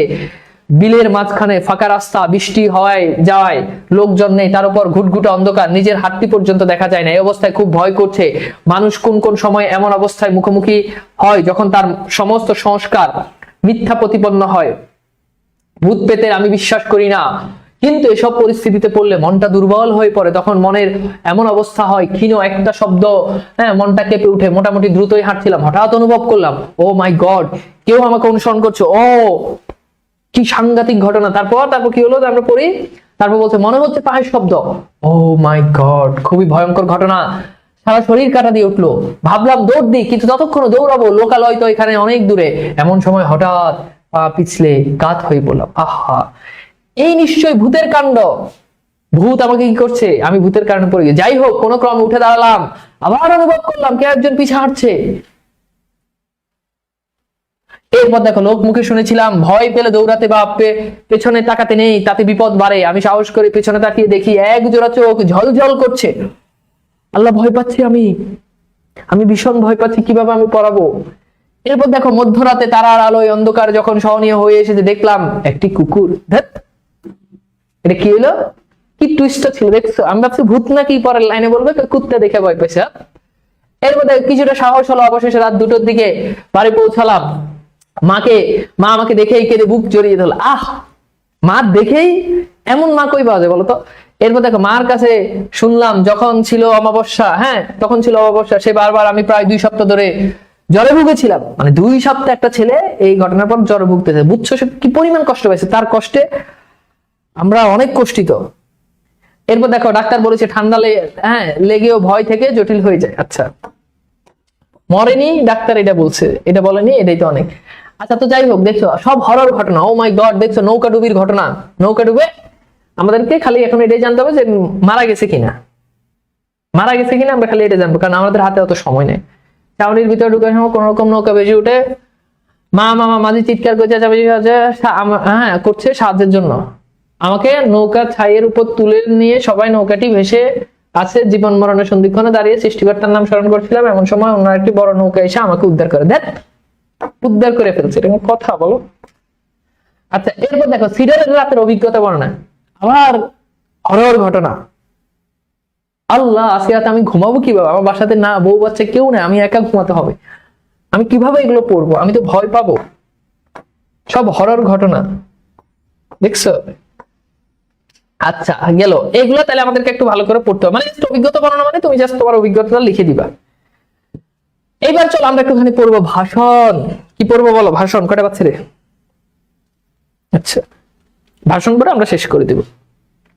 আচ্ছা, এখন চলো আমরা একটু দেখি ভাষণ। তো খেয়াল করো, আন্তর্জাতিক মাতৃভাষা দিবসের তাৎপর্য বর্ণনা করে একটি ভাষণ তৈরি। গুড। ভাষণ খুবই নরমাল। ভাষণের ভিতরে জাস্ট আমরা ভাষণের সময় যে টার্মগুলো ব্যবহার করি, জাস্ট আমাদের ওই টার্মগুলোই ব্যবহার করতে হবে, এখানে আর কিছু নাই। আমরা জাস্ট ওই টার্মগুলো ব্যবহার করব যেগুলো, যেমন তুমি খেয়াল করো, তোমাকে বলা হলো যে মাতৃভাষা দিবসের তাৎপর্য বর্ণনা করে একটি ভাষণ তৈরি, ঠিক আছে? তো আমরা সেটাই দেখবো যে নরমালি ভাষণ দিলে মানুষ কি হয়, প্রথমে সম্বোধন করে, দেন আস্তে আস্তে শুরু করে। উপস্থিত সম্মানিত অতিথিবৃন্দ, শিক্ষকগণ ও প্রিয় ছাত্র ছাত্রীগণ, আজ আমরা আন্তর্জাতিক মাতৃভাষা দিবস উপলক্ষে একত্রিত হয়েছি। এই দিনটি ভাষার জন্য, ভাষার অধিকার রক্ষার জন্য এবং ভাষার সংস্কৃতি সংরক্ষণের জন্য এটি গুরুত্বপূর্ণ দিন। 21শে ফেব্রুয়ারি আন্তর্জাতিক মাতৃভাষা দিবস হিসাবে পালিত হয় এবং এটি আমাদের মাতৃভাষার প্রতি শ্রদ্ধা ও সম্মান প্রদর্শনের একটি বিশেষ সুযোগ। আন্তর্জাতিক মাতৃভাষা দিবসের তাৎপর্য প্রধানত ভাষার অধিকার রক্ষার সাথে সম্পর্কিত। 1952 সালে এই দিনে 1952 সালে এই দিনে বাংলাদেশে বাংলা ভাষার জন্য পাকিস্তানি শাসনের বিরুদ্ধে আন্দোলন চলাকালীন ছাত্ররা প্রাণ হারিয়েছে। তাদের ত্যাগ সংগ্রাম ভাষার জন্য ছিল একটি গুরুত্বপূর্ণ মুহূর্ত, যা আমাদের ভাষার অধিকার এবং সংস্কৃতির পরিচয় গুরুত্ব বহন করে, সচেতন করে। মাতৃভাষা আমাদের সাংস্কৃতিক পরিচয়ের ভিত্তি। ভাষা শুধু যোগাযোগের মাধ্যম নয়, বরং এটি আমাদের ইতিহাস, ঐতিহ্য এবং সামাজিক মূল্যবোধের ধারক। মাতৃভাষা আমাদের সংস্কৃতির প্রেরণা এবং পরিচয় প্রদান করে, যা জাতিগত ঐক্য এবং পারস্পরিক সম্মান বৃদ্ধির ক্ষেত্রে গুরুত্বপূর্ণ ভূমিকা পালন করে। এইভাবে তোমাকে মাতৃভাষা সম্পর্কে লিখতে হবে। এরপর সবাইকে ধন্যবাদ দিয়ে শেষ করতে হবে। এরপর দেখো এখানে আরেকটা পয়েন্ট বলছে যে বেকার সমস্যার সমাধান নিয়ে আলোচনা করো। তাহলে তোমাকে এখানে কিছু জিনিস খেয়াল রাখতে হবে। বেকার সমস্যা কেন তৈরি হইলো এবং এটা সলিউশন কি, এটা আমি কিভাবে সমাধান করতে পারি, এটা সেই সব বিষয়। যেমন তুমি খেয়াল করো, এখানে বলছো উপস্থিত সম্মানিত অতিথিবৃন্দ, শিক্ষক মন্ডলী ও প্রিয় ছাত্রছাত্রীগণ, আজকের আলোচনা সভায় আমি বেকার সমস্যা নিয়ে কিছু কথা বলতে চাই। বেকারত্ব একটি গুরুতর সমস্যা এবং উন্নয়নশীল দেশগুলোর পাশাপাশি উন্নত দেশগুলোকে প্রভাবিত করে। এটি শুধু অর্থনৈতিক সমৃদ্ধির অন্তরায় না, অন্তরায় মানে বাধা, বরং সামাজিক অস্থিরতা এবং ব্যক্তিগত হতাশার কারণও বটে। আজকের আলোচনা আমরা বেকারত্বের কারণ, প্রভাব এবং প্রতিকারমূলক পদক্ষেপ সম্পর্কে আলোচনা করব। বেকারত্বের অন্যতম প্রধান কারণ হলো শিক্ষার অভাব এবং দক্ষতার ঘাটতি। অনেক শিক্ষিত যুবক এবং যুবতী চাকরির বাজারে প্রবেশ করার পর প্রয়োজনীয় দক্ষতা এবং অভিজ্ঞতার অভাবে কর্মসংস্থান পাচ্ছে না। এই সমস্যা মোকাবেলার জন্য শিক্ষা ব্যবস্থায় পরিবর্তন এনে দক্ষতার উন্নয়ন এবং প্রযুক্তিগত প্রশিক্ষণের দিকে গুরুত্ব দেওয়া প্রয়োজন। অর্থনৈতিক উন্নয়ন এবং শিল্পায়নের অভাব বেকারত্বের একটি বড় কারণ। যেসব অঞ্চলে শিল্পায়ন হয়নি এবং ব্যবসার সুযোগ সীমিত, সেখানে কর্মসংস্থান সৃষ্টির সম্ভাবনা কম। সরকার এবং প্রতিষ্ঠানগুলোর উচিত ক্ষুদ্র ও মাঝারি ব্যবসা উদ্যোক্তা উন্নয়ন এবং শিল্পায়ন বৃদ্ধির জন্য পরিকল্পনা গ্রহণ করা। এই পদক্ষেপগুলোর মাধ্যমে কর্মসংস্থান বৃদ্ধি হওয়া সম্ভব। ওকে, এইভাবে কিভাবে করা যায় এই জিনিসগুলো জাস্ট মনে রাখবে। ভাষণ দিতে গেলে কোন একটা প্রবলেম নিয়ে যদি বলে, এই প্রবলেমের কারণ কি আগে সেটা আইডেন্টিফাই করতে হবে। এই কারণ সম্পর্কে তোমাকে একটা প্যারা লিখতে হবে, এন্ড এটার সমাধান কি এটা নিয়ে লিখতে হবে। এটার সমাধান কি সেটা নিয়েও তোমাকে লিখতে হবে। ওকে, আচ্ছা, এরপর হচ্ছে আলোকিত মানুষ চাই শীর্ষক আলোচনা সবাই প্রধান অতিথির ভাষণ, এটা তোমাকে লিখতে হবে। এরপর হচ্ছে সড়ক দুর্ঘটনা এবং তার প্রতিকার। এখানে বলে দিয়েছে কেন সড়ক দুর্ঘটনা হয় এবং এটার প্রতিকার কি, কিভাবে আমরা সড়ক দুর্ঘটনাটা কমাতে পারি। জাস্ট ভাষণ স্টাইলে লিখবা যে প্রথমে তুমি দাঁড়ালা যে উপস্থিত সম্মানিত সভাপতি এবং আমার সামনে উপবিষ্ট প্রিয় শ্রোতা মণ্ডলী এবং প্রাণপ্রিয় শিক্ষার্থী ভাই এবং বন্ধুরা, অথবা প্রাণপ্রিয় শিক্ষার্থী ছাত্র এবং ছাত্রীরা, আসসালামু আলাইকুম। আজকে আমি কথা বলবো এই নিয়ে। আজকে আমার কথা বলার বিষয়বস্তু কি, সড়ক দুর্ঘটনা এবং তার প্রতিকার শীর্ষক সেমিনার বা প্রতিকার শীর্ষক বিষয়ে আমি কথা বলবো। তো প্রথমে সড়ক দুর্ঘটনা কি বা সড়ক দুর্ঘটনা কেন হয় এবং সড়ক দুর্ঘটনার প্রভাবে আসলে কি হয় সেই সব বিষয়, বুঝছো? এই জিনিসগুলোই আমাদের বেসিক্যালি খুব সহজ জাস্ট ভাষণটা স্টাইলটা ভাষণ হবে, ঠিক আছে? এই যে যেমন এখানে বললো যে জলবায়ু পরিবর্তনের প্রভাব বিষয়ক আলোচনা অনুষ্ঠানে প্রধান অতিথির ভাষণ তৈরি করো। তাহলে তুমি প্রধান অতিথি, সেই হিসাবে তুমি কি বলো, উপস্থিত সম্মানিত অতিথিবৃন্দ। এখন তুমি প্রধান অতিথি, তুমি কিন্তু এখানে বলবা না যে উপস্থিত আজকের অনুষ্ঠানের প্রধান অতিথি। এটা common sense, this is common sense, এটা মাথায় রাখবা, বলদের মতো লিখবা না। তোমার বলছো তুমি প্রধান অতিথি, আর তুমি যদি ভাষণের মধ্যে লিখো যে আজকের অনুষ্ঠানে সম্মানিত প্রধান অতিথি এবং প্রিয় শ্রোতা মণ্ডলী আসসালামু আলাইকুম, হইলো না তো। এটা বুঝতে হবে। তাহলে লিখতে হবে সম্মানিত উপস্থিত সম্মানিত অতিথিবৃন্দ, সবাইকে স্বাগত। আমি এখন জলবায়ু পরিবর্তন নিয়ে কথা বলবো। জাস্ট এই প্রথম লাইনটা তুমি তোমার মতো দিয়ে দেন, আস্তে আস্তে করবে। এন্ড মাঝে মধ্যে তুমি তোমার লেখার মধ্যে কিছু জিনিস কোট করতে পারো, যে প্রিয় শ্রোতা মণ্ডলী বা প্রিয় শ্রোতাবৃন্দ, আমরা দেখেছি গত এই সময়ে এরকম সড়ক দুর্ঘটনা বা জলবায়ুর এই পরিবর্তন করছে, এই কোড গুলো করতে পারো। তাহলে জিনিসটা আরো একটু এস্থেটিক দেখায়, বুঝছো? জিনিসটা একটু ক্লাসি ভাইব দিবে। আচ্ছা, তো ঠিক আছে, আমরা হোপফুলি তোমরা বুঝতে পারছো। আচ্ছা, ঠিক আছে, তাহলে আমরা শুরু করি। তবে ফার্স্ট অফ অল দেখো, আমরা আমাদেরকে যখন ইমেইল বা বৈদ্যুতিক চিঠি লিখতে বলবে, তখন আমাদের ফরম্যাটটা কি হবে। যেমন আমাদের এখানে বলছে যে স্বাধীনতা দিবস অনুষ্ঠানে আমন্ত্রণ জানিয়ে বন্ধুকে ইমেইল পাঠাও। অর্থাৎ স্বাধীনতা দিবসে তুমি তোমার বন্ধুকে একটা ইমেইল পাঠাবা। তো ইমেল পাঠাতে গেলে আমরা যদি দেখি যে এইটুক ফরম্যাট, এই ফরম্যাটটা সবসময় ফিক্স থাকবে। আমি কি বুঝাইতে পারছি? এই ফরম্যাটটা সবসময় ফিক্স থাকবে। প্রথমে ফ্রম, এই ফ্রম মানে হচ্ছে কি যে তোমার যে মেইল, আর টু মানে হচ্ছে তুমি যাকে পাঠাবা। টু মানে কি? যাকে পাঠাবা, যাকে পাঠাবো সে হচ্ছে টু। তো এগুলো তুমি কারে পাঠাইতেছো, কারে দিতেছো, তুমি কে, এগুলো তো আর পরীক্ষার হলে যাচাই বাছাই করবে না। তুমি জাস্ট এখানে দুইটা মেইল লিখে দিবা। মেইল লেখার ক্ষেত্রে মনে রাখবা @gmail.com, এটা সবসময় একটা মেইলের শেষে এটা থাকবে। @gmail.com এটা সবসময় থাকবে। এরপর তুমি যে কোনো একটা নাম দিতে পারো, কিছু সংখ্যা দিয়ে তুমি এই মেইলটা লিখে ফেলতে পারো। তাহলে আমাদের ফিক্সড ফরম্যাট কি? ফিক্সড ফরম্যাট হচ্ছে from to CC BC subject. এইবার এখানে এসে সাবজেক্টটা তোমাকে লিখতে হবে। সাবজেক্ট তো তোমাকে অলরেডি বলেই দিছে, সাবজেক্ট কি? স্বাধীনতা দিবসে আমন্ত্রণ। তাহলে স্বাধীনতা দিবসের আমন্ত্রণ, এতটুকু পর্যন্ত তোমার জিনিসটা ফিক্সড হয়ে গেল। ওকে, সো এই ফরম্যাটে তুমি কিন্তু চাইলে জিনিসটা খুব সুন্দর করে লিখতে পারবা। এরপর যেটা এখানে তুমি একটা সেন্ট দিয়ে দিবা। সেন্ট মানে এটা আসলে কত সময়, কখন এটা সেন্ট হয়েছে। যেমন এখানে দেখতে পাচ্ছ 24 মার্চ 2023 8টা AM। এইটুক পর্যন্ত ফিক্স। তোমরা সবাই একটু কমেন্টে একটু লিখবা যে এই জায়গাতে, হ্যাঁ, বাই সিসি মানে হচ্ছে কার্বন কপি, বিসিসি মানে হচ্ছে বাই কার্বন কপি, এগুলো সবসময় ফাঁকা থাকবে। এগুলো জাস্ট লিখে দিবা, এটা ফরম্যাট। এখানে কখনোই কোনো কিছু লেখা লাগে না। আমি কি তোমাদেরকে বুঝাতে পারছি? এটা বাংলাবাজ বই, জি এটা বাংলাবাজ বই। এখানে কখনোই কোনো কিছু লেখা লাগে না। তাহলে দেখো আমি আবার বলছি, ফরম্যাটটা সবসময় fixed, from to CC BC, তারপর হচ্ছে সাবজেক্ট, তারপর হচ্ছে সেন্ড। এটুক পর্যন্ত আমার ফরম্যাটটা সবসময় এটা নো চেঞ্জ। এটা সবসময় এখানে কখনো কি হবে না, কোনো চেঞ্জ হবে না। আমি কি বুঝাইতে পারছি? জি, সিসি বিসিসি তে কি লিখবো? সিসি বিসিসি তে কিছুই লেখা লাগবে না। এটা খুব ছোট্ট একটা জিনিস। আমি কি বুঝাইতে পারছি এতটুকু পর্যন্ত? এবার আসো, এখন তোমাকে লিখতে বলছে কি? ইমেল। মনে রাখবা ইমেল সবসময় অল্প কথা হয়, খুবই ছোট হয়। অল্প কথা হয়, বুঝছো? সবসময় ইমেইলে সবসময় অল্প কথা হবে, খুব বেশি কথা হবে না। যেমন এখানে তুমি খেয়াল করো, এখানে যেহেতু তোমাকে বলছে স্বাধীনতা দিবসের আমন্ত্রণ জানিয়ে, তো তুমি এই যে খেয়াল করে দেখো, খুব ছোট্ট করে কিন্তু সে কিন্তু তার নিজের লাইন লিখে দিচ্ছে। তাহলে তুমি খেয়াল করো, আমরা প্রথমেই দেখছি এখানে একটা জিনিস মনে রাখবা, এই যে সে যে এখানে যে লিখলো, তাহলে সে যেহেতু তার বন্ধুকে লিখতেছে, সে লিখছে প্রিয় রিফাত, আগামী 26শে মার্চ মহান স্বাধীনতা দিবস উপলক্ষে আমাদের কলেজে একটি বড় অনুষ্ঠান হতে যাচ্ছে। অনুষ্ঠানটি বেশ কয়েকভাবে বিভক্ত। এক অংশে এলাকার স্বনামধন্য কয়েকজন বীর মুক্তিযোদ্ধা, হ্যাঁ, থাকবেন এবং 200 মন্ত্রী উপস্থিত, 2 জন মন্ত্রী উপস্থিত থাকবেন। খেলাধুলা নিয়ে একটা অংশ, সাংস্কৃতিক অনুষ্ঠান সহ থাকছে নানা চমক। সর্বশেষ পুরস্কার বিতরণ অনুষ্ঠানের মাধ্যমে কার্যক্রম শেষ হবে। তুমি অবশ্যই আসবে, একসাথে আমরা অনুষ্ঠানটি উপভোগ করব। তোমার বন্ধু জোহান। শেষ। কি এই যে জাস্ট তুমি এই ফরম্যাটটা তোমার যদি মনে থাকে, আমি তোমাকে কথা দিতে পারবো, তুমি ইমেল পড়ারই দরকার নাই। তুমি বাংলাদেশের যেই কোনো মেইল, যেই কোনো বৈদ্যুতিক চিঠি আসলেই তুমি পারবা। চলো আমরা তাহলে আরেকটা দেখি, তাহলে আমরা আরো ভালো বুঝতে পারবো। যেমন এখানে আমাদেরকে আরেকটা দিতে বলছে যে বাংলা নববর্ষের শুভেচ্ছা জানিয়ে বন্ধুকে একটা ইমেল। দেখো format same, from to CC BCC, তারপর হচ্ছে সাবজেক্ট সেন্ড। এরপর তোমাকে বলছে বাংলা নববর্ষের শুভেচ্ছা জানিয়ে বন্ধুকে ইমেল। এরপর তুমি লিখে দিলা, প্রিয় ইমন, সকল গ্লানি মুছে যাক, সকল জরা জীর্ণতা দূর হয়ে যাক জীবন থেকে, জীবন হয়ে উঠুক কেবল ফুলের বাগানের ন্যায়। বাংলা নববর্ষের শুভেচ্ছা বন্ধু, তোমার আগামী সময়গুলো ভালো কাটুক এই প্রত্যাশা। আমি তোমাদেরকে বলবো, ইমেইলে তোমরা সর্বোচ্চ 5 লাইনের বেশি লিখবা না। 5 লাইন লিখে তুমি মোটামুটি 10 নাম্বার পেয়ে যাবা। 5 লাইনের বেশি লেখার দরকার নাই। খুব সুন্দর করে তুমি যদি তোমার খাতায় লিখো, 5 লাইনের ভিতরে জিনিসটা ছোট করতে হবে।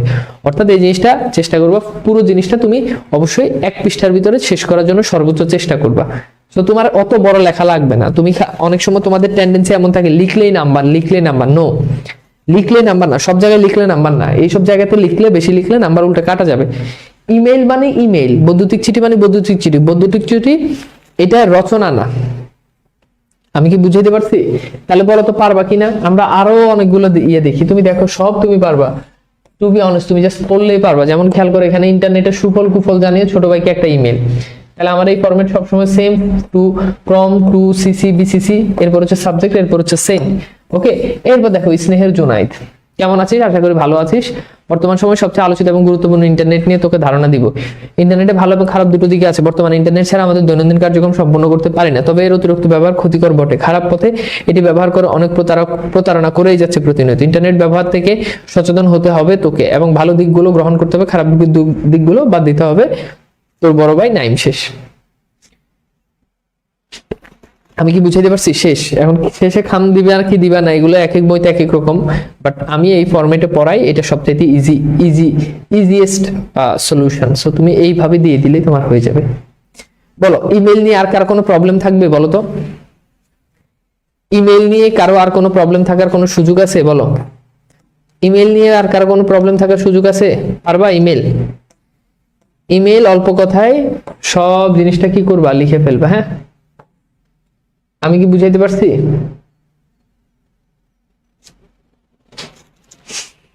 আমি কি বুঝাইতে পারছি? বুঝছো কিনা বলো? ভাই আপনার সোয়েটারটা সুন্দর, এমন একটা আমারও আছে, তাই আমাকে কপি করো নাকি? এই বুঝছো, কারো কোনো প্রবলেম নাই, ভেরি গুড। এবার আমরা লিখবো, এবার আমরা বুঝবো খুদে বার্তা। আচ্ছা, খুদে বার্তা কি? অনলাইনে জীবনে কারা কারা কোনো কিছু অর্ডার দিছো, বই অর্ডার দিছো, ড্রেস অর্ডার দিছো, যে কোনো কিছু অনলাইনে জীবনে কারা কারা অর্ডার দিছো একটু জানাও তো। অনলাইনে, অফলাইনে না, মানে দোকান থেকে না, অনলাইনে অর্ডার দিছো, এমন এমন এমন কেউ আসো দিছো না অনলাইনে অর্ডার? আচ্ছা, দেখবা অনলাইনে কোনো কিছু অর্ডার দেওয়ার পরে,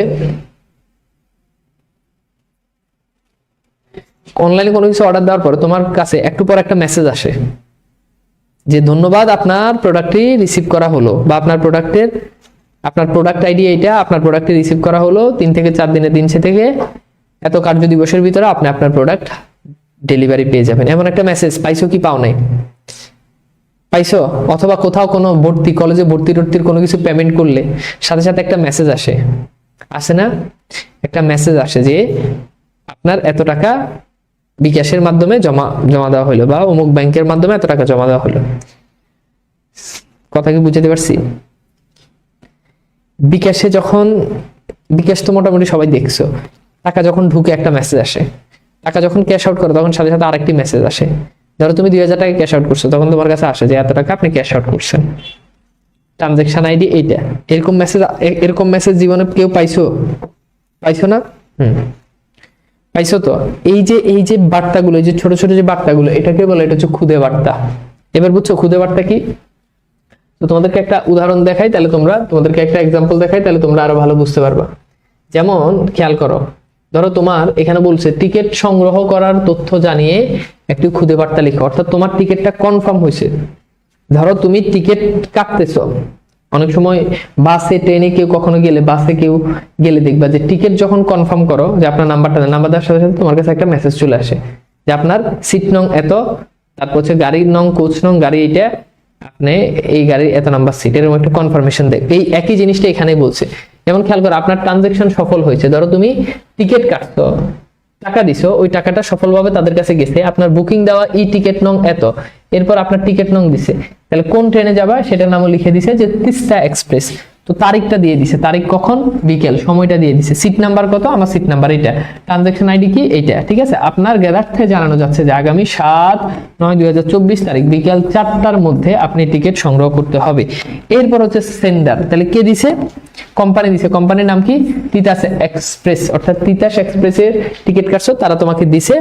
এরপর হচ্ছে মোবাইল, এখানে ক্যাশ রিসিভ। ঠিক আছে, মোবাইল, এখানে তুমি যেহেতু টাকাটা ক্যাশ দিছো, এই জন্য তোমার আর ইয়ে লাগবে না, তুমি জাস্ট এখানে মোবাইল দিয়ে তুমি মোবাইল নাম্বার লিখে দিতে পারো, কোনো সমস্যা নাই।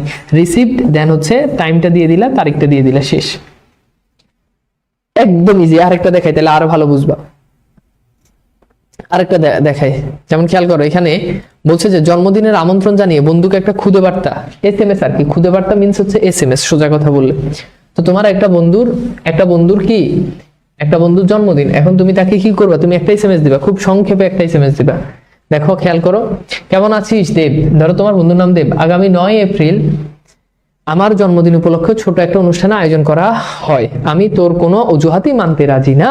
ওকে, তোকে আসতেই হবে, আসার সময় তোর তোর ছোট ভাইকে নিয়ে আসিস।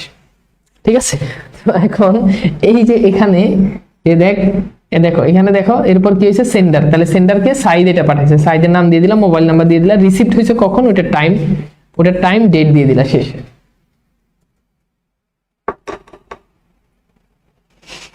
বুঝাইতে পারছি? Concept clear?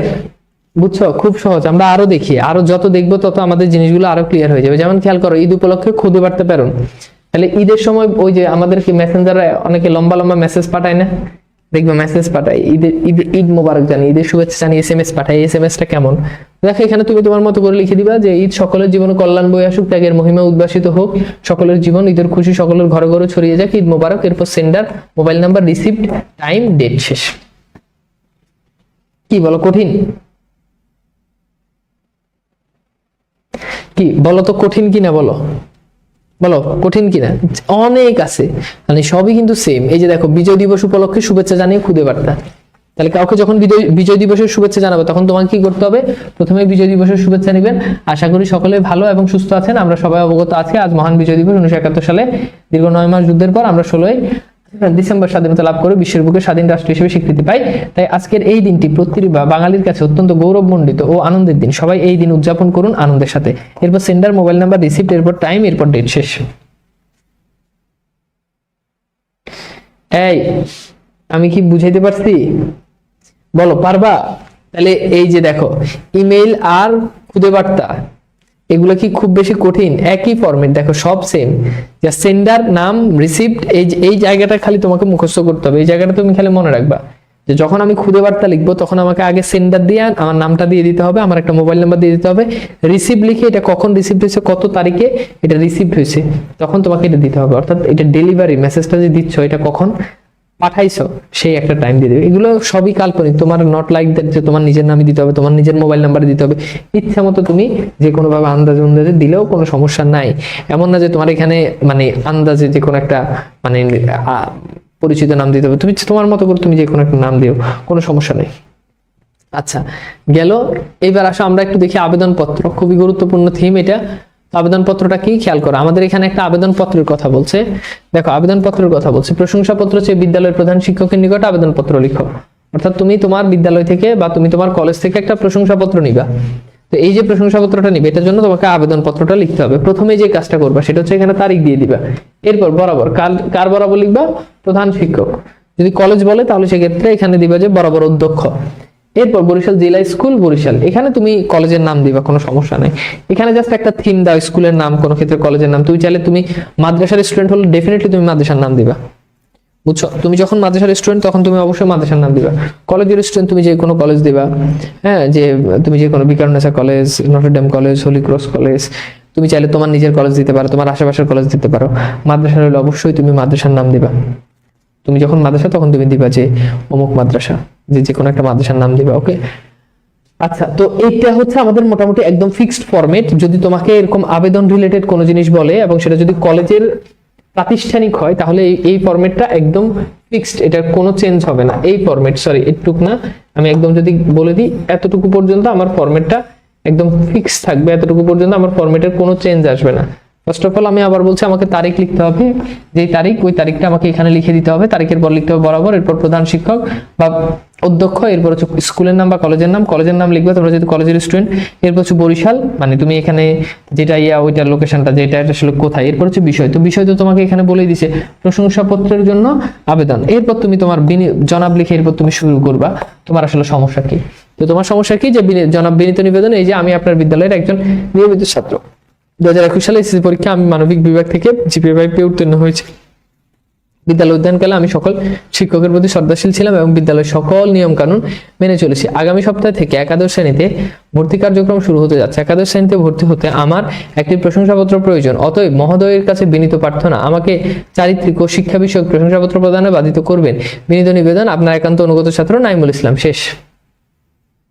এগুলো তোমরা ছোটবেলা থেকে পড়ে আসছো, এগুলো তোমরা ছোটবেলা থেকে পড়ে আসছো। এরপর দেখো এখানে 2 নাম্বারটা দেখো, কলেজে থাকাকালীন হঠাৎ অসুস্থ হয়ে গেলে 3য় ঘন্টার পর তুমি ছুটি যায়। ধরো 2 নাম্বার পিরিয়ডের পর 3 নাম্বার পিরিয়ডের পর তুমি অসুস্থ হও না, বাট তুমি ভান ধরতেছো তুমি আসলে অসুস্থ হয়ে গেছো, তুমি বাসায় যেতে চাচ্ছ, তখন তোমাকে আসলে একটা আবেদনপত্র লিখতে হবে।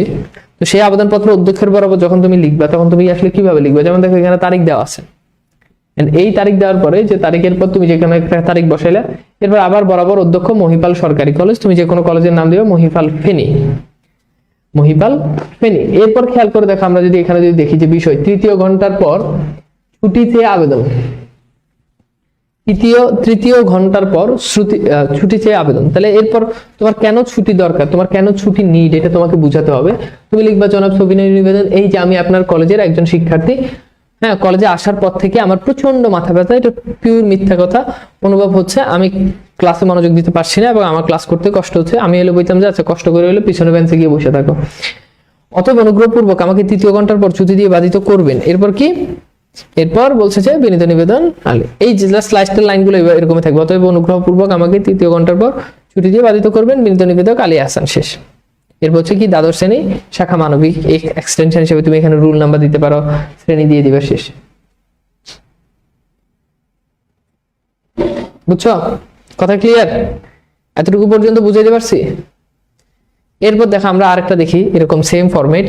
যেমন খেয়াল করো, মনে করো তোমার নাম জোবাইর, তুমি দ্বাদশ শ্রেণীতে পড়ো, তোমার কলেজের একটি নলকূপ স্থাপনের আবেদন জানিয়ে অধ্যক্ষ বরাবর আবেদন করো। তাহলে আবার সেম ফরম্যাট, আবার সেম কাজ করতে হবে।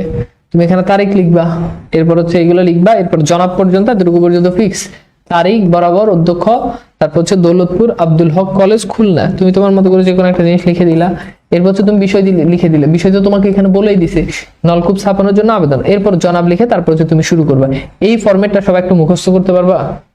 মানে এটা একদম ঠাডা মুখস্থ, এখানে কোনো কথাই হবে না, এটা একদম ঠাডা মুখস্থ করে ফেলবা। আচ্ছা, এই সবই সেম। যেমন খেয়াল করো এখানে আরেকটা ফরম্যাট দেখাই তোমাদেরকে, সব সেম ফরম্যাট। মনে করো তুমি নাজিম, এখানে কিন্তু তোমার নাম বলে দিছে, এখানে তুমি তোমার নাম হামকি দামকি ব্যবহার করার আর কোনো সুযোগ নাই। কোশ্চেনে যখন তোমার নাম ফিক্স করে দিবে তখন তোমাকে ওখানে গিয়ে নাজিমই লিখতে হবে। 27শে জুলাই তোমার বড় বোনের বিয়ে উপলক্ষে 4 দিনের অগ্রিম ছুটি চেয়ে তুমি কলেজের অধ্যক্ষের নিকট আবেদন করবে। তাহলে লিখলাম বরাবর অধ্যক্ষ, এখানে তারিখ বরাবর অধ্যক্ষ সোনুয়া সরকারি কলেজ পালকিচর বগুড়া, বিষয় অগ্রিম ছুটির জন্য আবেদন। এরপর তুমি জনাব লিখে তারপর তুমি আর কেন ছুটি দরকার, তোমার বোনের এত তারিখ থেকে এত তারিখ পর্যন্ত বিয়ে, তোমার অনেক দায়িত্ব, আসলে তোমার কোনো দায়িত্বই নাই, তোমাকে অনেক দায়িত্ব পালন করতে হবে, জন্য তোমাকে বাসায় থাকতে হবে, 4 দিন তোমার ছুটি লাগবে। এরপর লিখবা যে অতএব মহোদয় সমীপে বিনীত নিবেদন যাতে আমার 4 দিনের ছুটি মওকুফ করা হয়। নিবেদক আপনার একান্ত বাধ্যগত ছাত্র নাজিম চৌধুরী। এই যে তোমার প্রশ্ন বলে দিল নাজিম, তুমি এখানে আইসা তুমি তোমার নাম লিখছো কি, তুমি তোমার নাম লিখে দিছো, এটা হবে না। এরপর শ্রেণীর রুল, শাখা, সেকশন এগুলো লিখে দিবা। শেষ কাজ। নতুন করে এখানে কোনো কিছুই নেই। আমি কি বুঝাইতে পারছি তোমাদেরকে কনসেপ্টটা?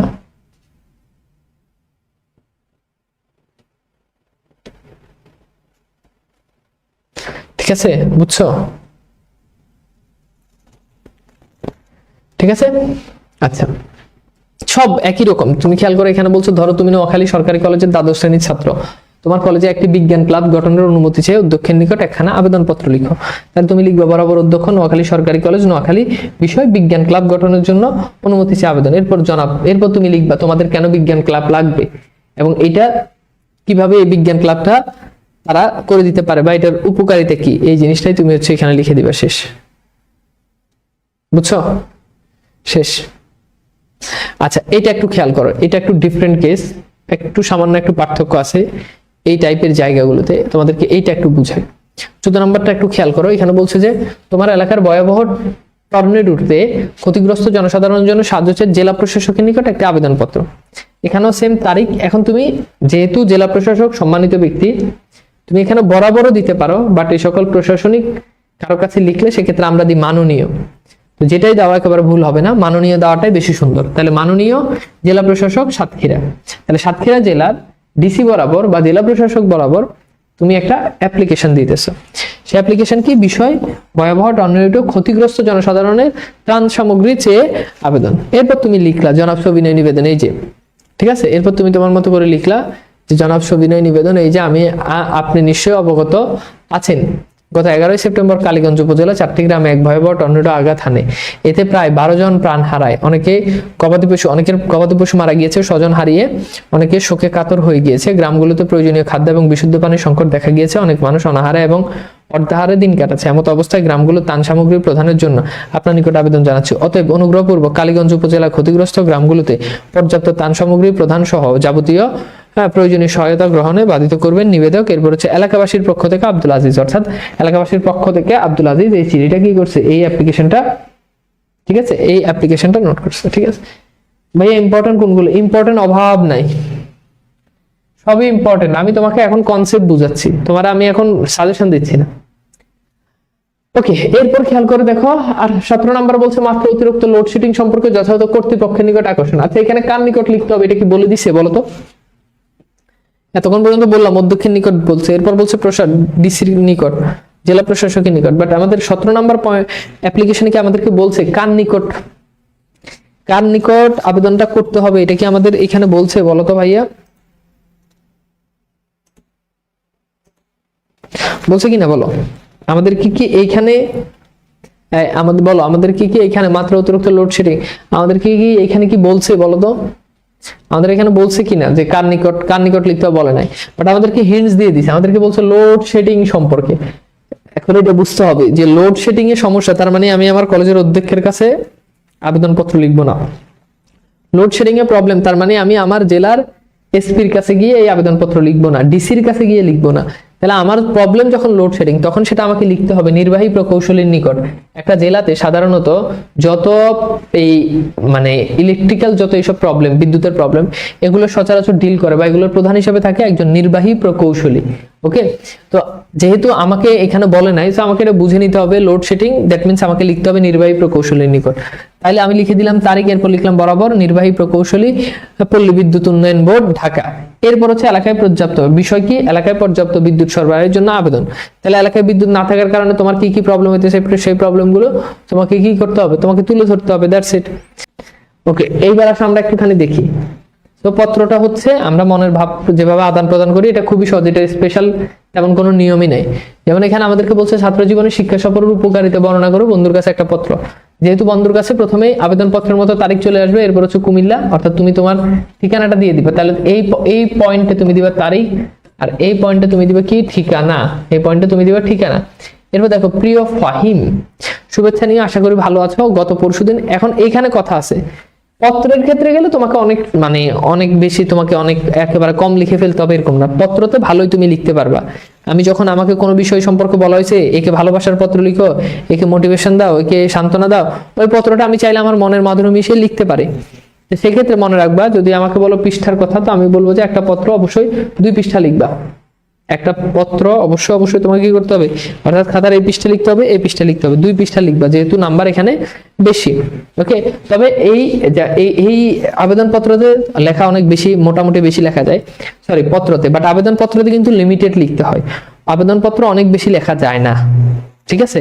এবং আবেদনপত্রের উত্তম সিস্টেম হচ্ছে আবেদনপত্রটাকে 1 পৃষ্ঠার ভিতরে লেখা। যদি এটা একেবারে ম্যান্ডেটরি না যে তোমাকে 1 পৃষ্ঠার মধ্যে আবেদনপত্র লিখতে হবে, নট পত্র, পত্র তুমি 1 পৃষ্ঠার বেশি লিখতে পারো, কিন্তু আবেদনপত্রটা 1 পৃষ্ঠার ভিতরে লেখার একটা নিয়ম আছে, বাট এটা ম্যান্ডেটরি না। চেষ্টা করবে 1 পৃষ্ঠার ভিতরে আবেদনপত্র ক্লোজ করার জন্য, না হলে পরের পৃষ্ঠায় যাবা, এটা খুব গুরুত্বপূর্ণ কোনো প্রবলেম না। কথা বলো, বুঝছো? আচ্ছা, যাই হোক, এরপর দেখো তুমি এখানে তাকে মোটিভেশন দিলা, শেষ। মানে তুমি হচ্ছে তাকে শিক্ষা সফর উপকারিতা সম্পর্কে বলবা, এটা তো আর তোমাদের পড়ানো লাগবে না। এরপর খেয়াল করে দেখো, সম্প্রতি তোমার ভ্রমণ করা স্থানের অভিজ্ঞতা জানি, অর্থাৎ তুমি কোথাও থেকে ভ্রমণ করে আসছো, এই যে ভ্রমণ করছো এটার অভিজ্ঞতাটা জানিয়ে তুমি কি করবা? তুমি তোমার বন্ধুকে একটা পত্র লিখবা। তাহলে দেখো, এরপর প্রথম তুমি তারিখ দিয়ে দিলে, এরপর ঠিকানাটা দিয়ে দিলা, এরপর হচ্ছে প্রিয় নাইম, প্রথমে আমার শুভেচ্ছা নিও, কেমন আছো? সবাই ভালো আছে? গ্রীষ্মের ছুটি কেমন কাটলো? আমার তো দারুণ কেটেছে। এরপর হচ্ছে সে তার নিজের যে অভিব্যক্তি, তার যে ঘোরার যে সেটা সে তুলে ধরলো। এরপর দেখো, এরপর 3 নম্বরে বলছে সড়ক দুর্ঘটনা আহত বন্ধুকে সমবেদনা জানিয়ে একটা পত্র। তাহলে বন্ধু সড়ক দুর্ঘটনা আহত হয়েছে, এখন বন্ধুকে তো সান্ত্বনা দেওয়া লাগবে। সেই সান্ত্বনা কিভাবে দিবা? যে প্রথমে তারিখ, এরপর লোকেশন, এরপর হচ্ছে কি? প্রিয় সৌরভ। এরপর তুমি তোমার মতো করে তাকে বুঝাবে যে আসলে কিছুই হয় না, এরকম লাইফে, মানুষের লাইফে 2-4 বার অ্যাক্সিডেন্ট হয়, হাত পা 2টা ভেঙে যায়, এগুলো কোনো সমস্যা না। তো তুমি এগুলো লিখে দিতে হবে, একদম সেম ফরম্যাট, সবগুলো একই রকম। ভাষা আন্দোলন সম্পর্কে তোমার ভারত প্রবাসী বন্ধুকে একটি পত্র লিখো, অর্থাৎ ভারতে তোমার এক প্রবাসী বন্ধু থাকে, তাকে একটা পত্র লিখতে হবে। খুবই সিম্পল, জাস্ট তারিখ, স্থান, অর্থাৎ তুমি যেই লোকেশন থেকে লিখতেছো, এই তারিখ, দ্যাট মিন্স তুমি যেই লোকেশন থেকে তুমি তাকে পাঠাচ্ছ ওই লোকেশনটা লিখে দিবে। যদিও এটা খুব ইম্পর্টেন্ট না যে তোমাকে মানে যেখানে বসে লিখতেছো ওই লোকেশন লিখতে হবে, তুমি তোমার ইচ্ছা মতো লিখে দিতে পারো। তাহলে প্রিয় মিথুন, ঠিক আছে, প্রিয় মিথুন কেমন আছে? আশা করি ভালো আছে। আমরা ভালো আছি। গত পরশু আন্তর্জাতিক মাতৃভাষা দিবস ছিল, তো এখানে তুমি তোমার মতো করে এই জিনিসগুলো লিখবে, একদম যত পত্র আছে সব পত্র সেম। যেমন স্বাধীনতা দিবস উদযাপন নিয়ে বন্ধুকে একটা পত্র, ঠিক আছে। বান্ধবীকে না, সবসময় মনে রাখবো বন্ধুকে। বৃক্ষরোপণের প্রয়োজনীয়তা উল্লেখ করে তোমার বন্ধুর নিকট একটা পত্র, ঠিক আছে। কম্পিউটার শিক্ষার গুরুত্ব বর্ণনা করে তোমার বন্ধুর নিকট একটা পত্র, শেষ। এইভাবে পত্রগুলো লিখে ফেলবা। এরপর খেয়াল করে দেখো, তোমার বড় বোনের বিয়ে উপলক্ষে তোমার বন্ধুকে একটা পত্র। তাহলে তোমার বড় বোনের বিয়ে, এটা তাকে তোমার বন্ধুকে জানাতে হবে, ঠিক আছে। তাকে একটা পত্র লিখা, তাকে আসার জন্য ইনভাইটেশন পাঠাবা, সো এটাও একটা পত্র, ঠিক আছে। এখন পত্রের ক্ষেত্রে অনেকে কি করে, খাম দেয়, বাট এটা ম্যান্ডেটরি না যে তোমার খাম দিতেই হবে, ঠিক আছে। এরপর খেয়াল করে দেখো যে এখানে আমরা ম্যান্ডেটরি ভাবে খাম এঁকে দিই নাই, বাট তোমাকে এখানে খাম আঁকতে হবে, ঠিক আছে। তো ঠিকানা সংবলিত তোমাকে এখানে কি করতে হবে, খামটা লিখে দিতে হবে। আমরা এখানে খাম দিই নাই, বাট খাম দিলে অনেক মানে পেজ লাগবে, এই জন্য আমরা এখানে সংক্ষেপে এখানে লিখে দিছি যে ঠিকানার সংবলিত খাম আঁকতে হবে, তোমাকে এখানে সেই খামটা আঁকতে হবে। এবার আমরা একটুখানি দেখবো যে পত্রে আসলে কিভাবে খামটা আঁকে। হ্যাঁ, এবার আসো আমাদের পত্রের ক্ষেত্রে আমাদেরকে খাম আঁকতে হবে। খাম কি আঁকতে হবে, খাম কি আঁকতে হবে, খাম। তো খামটা এরকম করে করবা তোমরা, এরকম একটা শেষের দিকে গিয়ে এরকম একটা খাম আঁকবা। তো এই খামটা অনেকে যেটা করে, এই খামটা এক একজন আসলে এক এক রকম এক এক জায়গা থেকে করে নেয়, বাট প্রবলেম নাই। তো সেক্ষেত্রে মনে রাখবা, যখন তুমি এই পাশে তোমার লেখাটা যখন এই পাশে হবে, তুমি এই পাশে খামটা দিতে পারো, এগুলো খুব ইস্যু না। তো এই ক্ষেত্রে হবে প্রেরক, আর এখানে লিখবা প্রাপক। প্রাপক। এখন বলো প্রেরক কে, বলো তো প্রেরক কে, প্রেরক কে, আমাকে আগে এটা বুঝতে হবে। প্রেরক কে, হুইজ প্রেরক?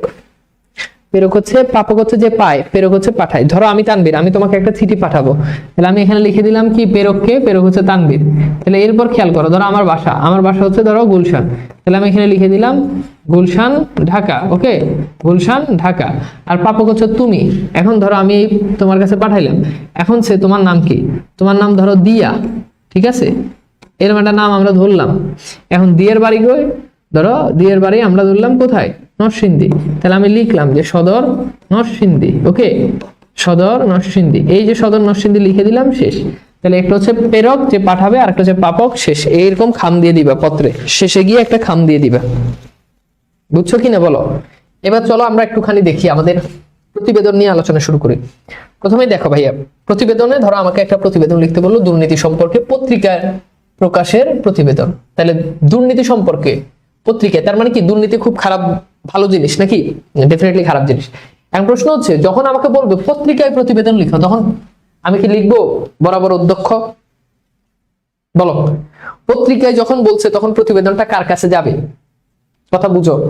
তখন পত্রিকার প্রধান সম্পাদক বা সম্পাদক বরাবর এই পত্রিকাটা যাবে, এই লেখাটা যাবে, সিম্পল। এখন তুমি খেয়াল করে দেখো, এই জায়গাটাতে আমরা আবেদনপত্রে যেমন পড়ছি সেম জিনিস, আবেদনপত্রে তারিখ দিছি, বরাবর দিছি, ওখানে কার কাছে লিখতেছে সেটা। তো এখানে যেহেতু সম্পাদক, তাহলে সম্পাদক, তাহলে কোন পত্রিকার সম্পাদক এটা তোমাকে মেনশন করতে হবে। দৈনিক ইত্তেফাক, দৈনিক প্রথম আলো, যেই পত্রিকা লিখবা,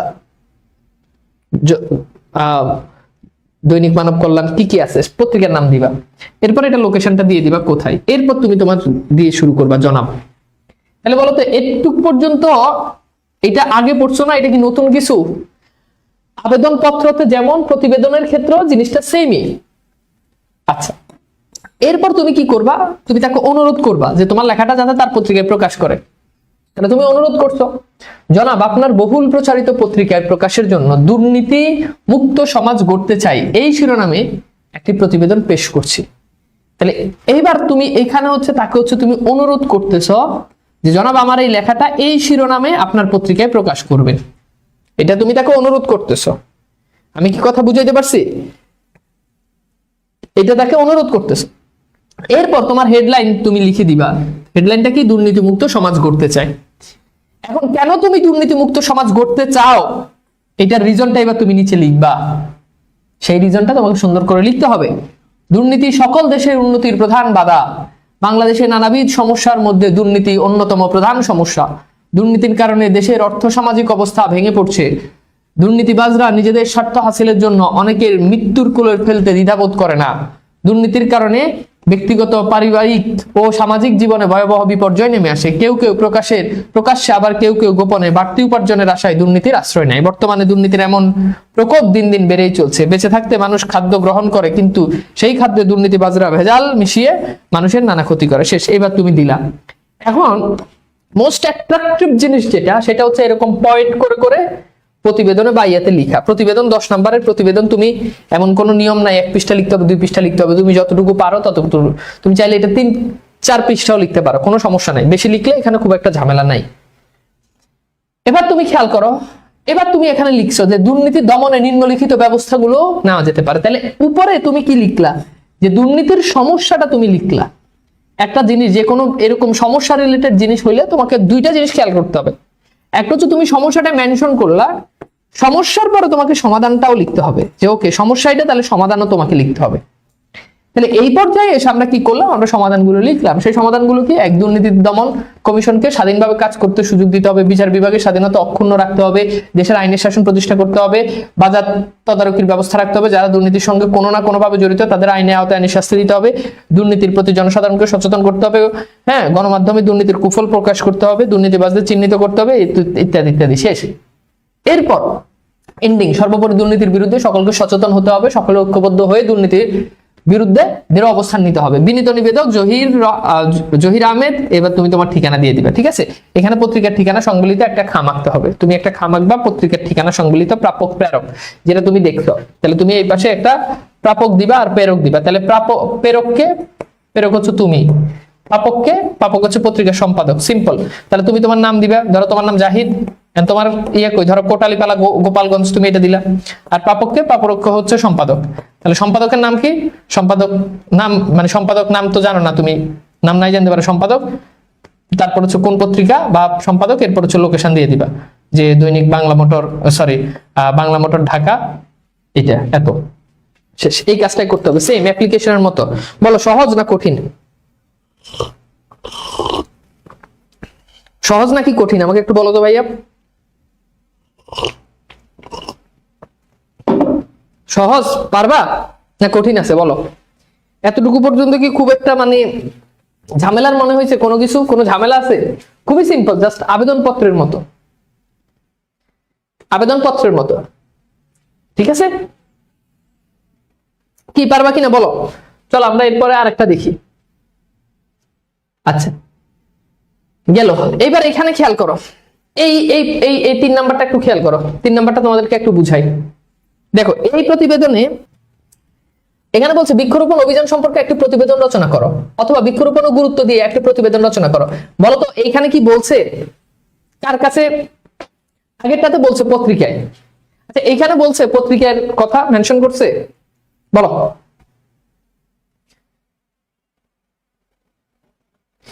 বলো ভাইয়া, গাইডে অন্যরকম। তুমি যেই রকম, আমি বারবার বলি নির্মিতির ব্যাপারগুলো এক এক গাইডে এক এক রকম, এক এক টিচার এক এক রকম পড়াবে। সো আমি আমার মতো পড়াচ্ছি, আমার কাছে মনে হয় যে এটা সহজ মেথড, তুমি এটা ফলো করতে পারো। বাকি তোমার কাছে এর থেকে আর কোনো সহজ মেথড, আর কোনো সহজ গাইড বই, আর কোনো টিচার থাকলে তুমি সেটা ফলো করতে পারো, বাট তুমি একটা ফলো করলেই হবে। নট লাইক দ্যাট যে তুমি আমারটাই ফলো করতে হবে। ওকে, আচ্ছা এইবার আমাকে বলো যে এখানে কি বলছে, আমার সাথে বলো। বলে নাই, তার মানে এখানে খুব সহজ, কিছুই করা লাগবে না, খালি শিরোনাম দিয়ে শেষ লেখা শুরু করবা। পরিবেশ রক্ষার জন্য চাই বৃক্ষরোপণ, খেয়াল করো, পরিবেশ রক্ষার জন্য চাই বৃক্ষরোপণ, শেষ। এরপর এখানে লিখে দিছে নিজস্ব প্রতিবেদক, নিজস্ব প্রতিবেদক এটা দিয়ে, তারপর হচ্ছে নিজস্ব প্রতিবেদক দিয়ে, তারপর হচ্ছে তুমি শুরু করলা। ঠিক আছে, তুমি চাইলে নিজস্ব প্রতিবেদক এটা নাও দিতে পারো, সমস্যা নেই। গাছপালা পরিবেশকে শীতল রাখে, তাই পরিবেশের ভারসাম্য রক্ষার বৃক্ষরোপণ অপরিহার্য। বৃক্ষ আমাদের ত্যাগ করে কার্বন ডাই অক্সাইড গ্রহণ করে আমাদের প্রয়োজনীয় অক্সিজেন সরবরাহ করে, এক্ষেত্রে বৃক্ষের গুরুত্ব অবদান লক্ষণীয়। সম্প্রতি সোনাগাজী উপজেলার, এখানে একটা উপজেলার নাম দিল, সরকারি উদ্যোগে একটি বৃক্ষরোপণ অভিযান অনুষ্ঠিত হয়েছে। পরিবেশ রক্ষার জন্য বৃক্ষের প্রয়োজনীয়তা মানুষকে বুঝাতে এই বৃক্ষরোপণ অভিযানটি করা হয়েছে। জেলা প্রশাসকের হাতে বৃক্ষরোপণ অভিযানের সূচনা হয়। তিনি প্রথমে একটি গাছ রোপণ করেন, অভিযানটি উদ্বোধন করেন। তারপর এলাকাবাসী থেকে একে একে সকলের গাছের চারা রোপণ করেন। জেলা প্রশাসক এবং শিক্ষা অফিসার উক্ত অভিযানে বৃক্ষরোপণের প্রয়োজনীয়তা বক্তব্য দিয়েছেন, ইত্যাদি ইত্যাদি। বৃক্ষরোপণ থেকে পাওয়া যায়।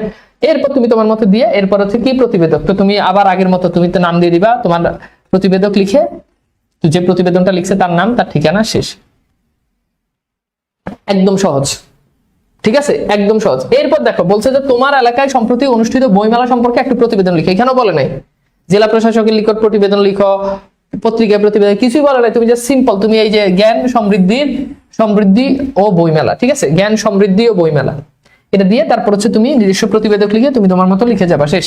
কুমিল্লার পানকেন্দ্র কুমিল্লা বিশ্ববিদ্যালয় 1 ফেব্রুয়ারি থেকে সপ্তাহব্যাপী বইমেলা অনুষ্ঠিত হয়েছে। শিক্ষার্থীদের আয়োজনে অনুষ্ঠিত এই বইমেলা উদ্বোধন করেন জেলা প্রশাসক মহোদয়। খুব সুন্দর উপভোগ্য পরিবেশে বইমেলাটি অনুষ্ঠিত হয়েছে। মেলায় ছোট বড় প্রায় 30টি স্টল ছিল। বাংলাদেশের খ্যাতনামা বেশ কয়েকটি প্রকাশনী প্রতিষ্ঠান এই বইমেলায় অংশ নিয়েছে। বইয়ের প্রতি তরুণ শিক্ষার্থীদের আগ্রহ লক্ষণীয় ছিল। মেলার পরিবেশ ছিল খুবই মনোরম।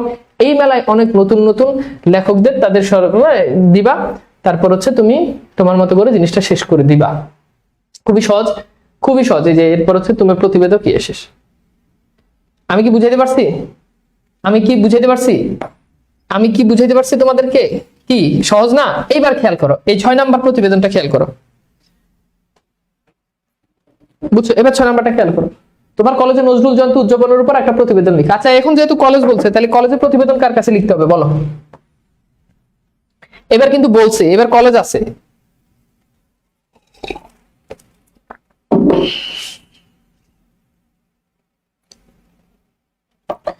এই কথা বুঝছো?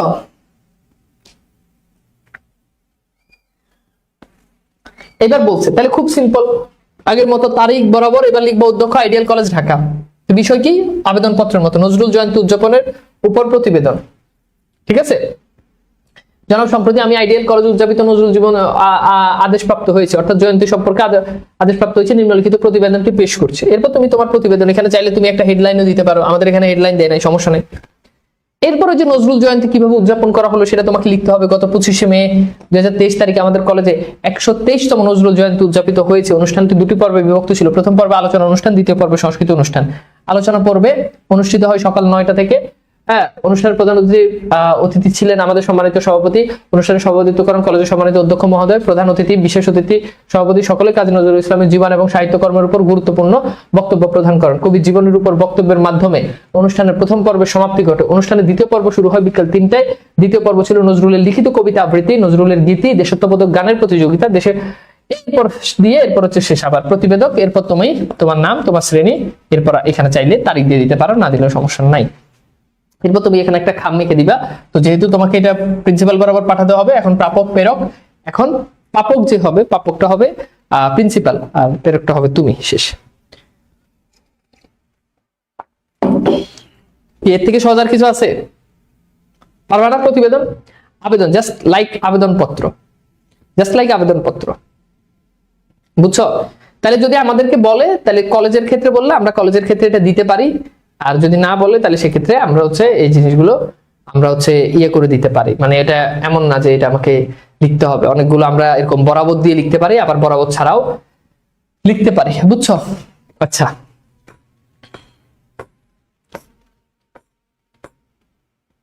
ঠিক আছে।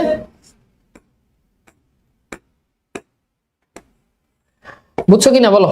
পারবা?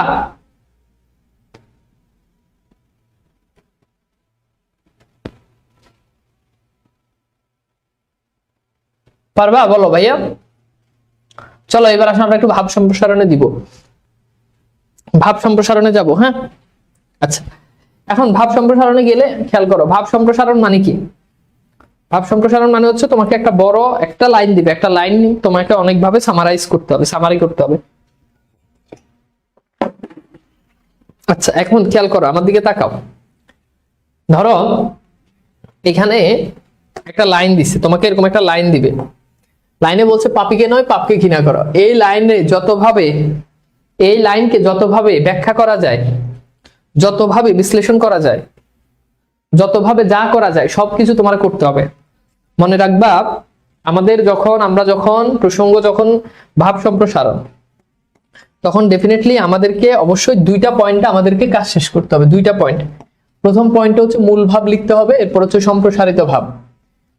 আচ্ছা, অনেক গাইড বইতে দেখবা মূল ভাব সম্প্রসারিত ভাব দেয় না। তার মানে কি ভাইয়া, না দিলে কি সমস্যা হবে বা দিতেই হবে, এটা কি গুরুত্বপূর্ণ? ব্যাপারটা হচ্ছে মূল ভাব সম্প্রসারিত ভাব দিতেই হবে এরকম না, বাট মূল ভাব সম্প্রসারিত ভাব এটা দেওয়া ভালো।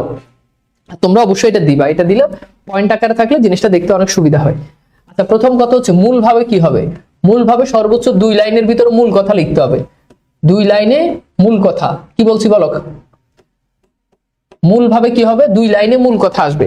এই যে দেখো, পাপীকে নয় পাপকে ঘৃণা করো, এই যে কথাটা আছে, এই কথাটার মানে কি? এই কথাটার মানেটা তুমি 2 লাইনের ভিতরে লিখে ফেলবা। আমি কি তোমাদেরকে বুঝাইতে পারছি?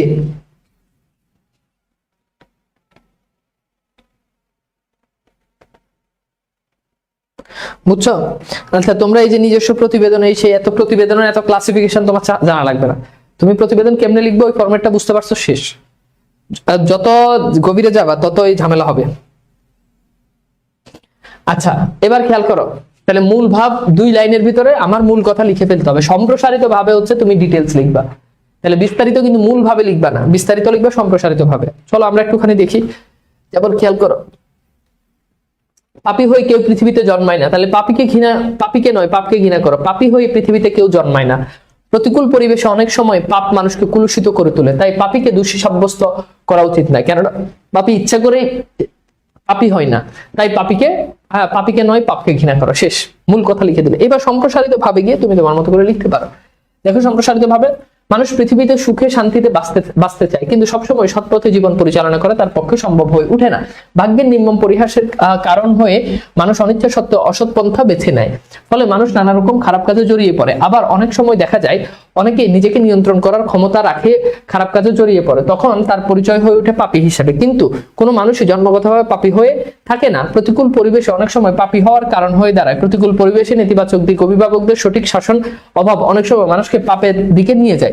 আবার অনেকে রাগের কারণে পাপ কাজ করায় একসময় দেখা যায় সে খারাপ কাজে জড়িয়ে পড়ে। এই ধরনের মানুষ একসময় অনুশোচনা করে নিজেকে খারাপ কাজ এবং নিজেদের নিয়ে। সকল পাপীদের ঘৃণা না করে যাই হোক, এইভাবে হচ্ছে লিখবা। এখন প্রসঙ্গ হইতে পারে ভাইয়া, এরপর এখানে আরেকটা পয়েন্ট যেটা হচ্ছে মন্তব্য। এই মন্তব্যটাও তোমরা দিতে পারো শেষে। হ্যাঁ, অনেক গাইড বইতে দেখবো মন্তব্য দেয় না, বাট ভাব সম্প্রসারণের ক্ষেত্রে 3টা পয়েন্টের বেশি করা যাবে না, সেক্ষেত্রে পয়েন্ট বেশি হলে লেখাটা অনেক বেশি সুন্দর হয়। বুঝছো? আমি কি তোমাদেরকে বুঝাইতে পারছি? ওকে, তো হোপফুলি তোমরা কনসেপ্টটা ক্লিয়ার যে মন্তব্য কি। এরপর মন্তব্যটা আমরা সহজ কথা হচ্ছে মন্তব্য, দ্যাট মিন্স যেটাকে আমরা উপসংহার বলি। এই উপসংহারটা আমাদেরকে মোটামুটি শেষ করতে হবে। ওকে, আমি কি বুঝাইতে পারছি? ভাব সম্প্রসারণের কনসেপ্টটা বুঝতে পারছো? যেমন আসো আমরা আরেকটা ভাব সম্প্রসারণ দেখি, তাহলে আরো ভালো বুঝবা। এখানে একটা ভাব সম্প্রসারণ দিল যে অর্থই অনর্থের মূল। কত পৃষ্ঠে লিখবে এটা আমি একটু পরে বলতেছি, আগে আমার কথা শুনো। এখন মূল ভাবে কি? অর্থই অনর্থের মূল। তাহলে মূল ভাবে 2 লাইনে লিখে দাও। পৃথিবীতে সকল মানুষ সুখে শান্তিতে বসবাস করতে চায়। মানুষের জন্ম থেকে মৃত্যু পর্যন্ত সকল ক্ষেত্রে অর্থের প্রয়োজন, কিন্তু এই অর্থের সদ্ব্যবহার না করলে অনেক সময় তা অনর্থের কারণ হয়ে দাঁড়ায়। এরপরে তুমি এবার হচ্ছে সম্প্রসারিত ভাব ডিটেলস লিখবা। মানব জীবনের জন্য অর্থ খুবই প্রয়োজনীয়। মানব জীবনের প্রত্যেকটি ক্ষেত্রে অর্থের উপর নির্ভরশীল। অর্থই মানুষের জীবনে চাওয়া পাওয়া মেটায়। অর্থের অভাব থাকলে জীবন সুখ দুঃখে কষ্টে ভরে যায়। অর্থ না থাকলে অনেক সময় জীবনকে মূল্যহীন মনে হয়। আর তাই অর্থের পেছনে মানুষ নিরন্তর ছুটে চলেছে। সকল কাজের পেছনে অর্থ একটি মুখ্য উদ্দেশ্য থাকে। কি করে অঢেল অর্থ উপার্জন করা যাবে সেই চেষ্টার কোনো শেষ নেই, কিন্তু এই অর্থই অনেক সময় আমাদের অনর্থের মূল দ্বারা। লিখে এরপর হচ্ছে তুমি তোমার মন্তব্য যেটা উপসংহার এন্ডিং যেটা দিবা, এই এন্ডিংটা দিয়ে শেষ করে দিবা। এখন ভাব সম্প্রসারণে যেহেতু 10 নাম্বার, সেক্ষেত্রে তোমরা একটা ভাব সম্প্রসারণ কত পৃষ্ঠা লিখবে। আমি আবার বলি, এইটা কখনোই পৃষ্ঠার উপর ডিপেন্ড করে না। হাবিজাবি অনেক কিছু লিখে, ভুংবাং অনেক কিছু লিখে 7-8 পৃষ্ঠা লেখার থেকে সঠিক 2 পৃষ্ঠা লেখা অনেক ভালো। তো যেহেতু নাম্বার 10টা, যেহেতু 10 নাম্বার, তোমরা একদম মিনিমাম তোমরা 2 পৃষ্ঠা লিখবা। মিনিমাম 2 পৃষ্ঠা লিখো, 1 পৃষ্ঠা কখনোই লিখো না, মিনিমাম 2 পৃষ্ঠা লিখবা। সেক্ষেত্রে অনেকে চাইলে যে 2 থেকে লেখা বড় হইলে বা কোয়ান্টিটি বেশি হলে 3 থেকে 4 পৃষ্ঠাও হইতে পারে, সমস্যা নাই। চেষ্টা করবা মিনিমাম 2 পৃষ্ঠা লেখার জন্য। তুমি যদি মনে করো তোমার লেখা অনেক সুন্দর, তোমার লেখার সাইজ অনেক সুন্দর, তোমার লেখা স্ট্যান্ডার্ড এবং তুমি অপ্রয়োজনীয় জিনিস লেখো না, সব কাজের জিনিস লিখো, তাহলে 2 পৃষ্ঠা ওকে, ফুল 2 পৃষ্ঠা ইটস ওকে, কোনো প্রবলেম নাই। এগুলো এক এক টিচারের চিন্তা ভাবনা এক এক রকম। অনেকেই মনে করো 10 নম্বরের জন্য কেন সে 2 পৃষ্ঠা লিখবে, সে 4 পৃষ্ঠা লিখবে। তো এগুলো আসলে টিচারের উপর ডিপেন্ড করে। বাংলাদেশে এখন পর্যন্ত এগুলোর কোনো নিয়ম নাই যে তোমার 2 পৃষ্ঠায় লিখতে হবে, 4 পৃষ্ঠা লিখতে হবে, 10 নম্বরের জন্য এত পৃষ্ঠা লিখতে হবে। এগুলো সব আমাদের বানানো নিয়ম, টিচারদের বানানো নিয়ম। এক এক টিচারের চিন্তাধারা, মেন্টালিটি এক এক রকম, সে তার মতো করে পড়ায়, দ্যাটস ইট। ওকে, খেয়াল করো। ওকে, সরি। তো দেখো আমরা এবার দেখবো সারাংশ। ওকে, তো চলো আমরা দেখবো সারাংশ। আচ্ছা, সারাংশ কি? খুব সহজ।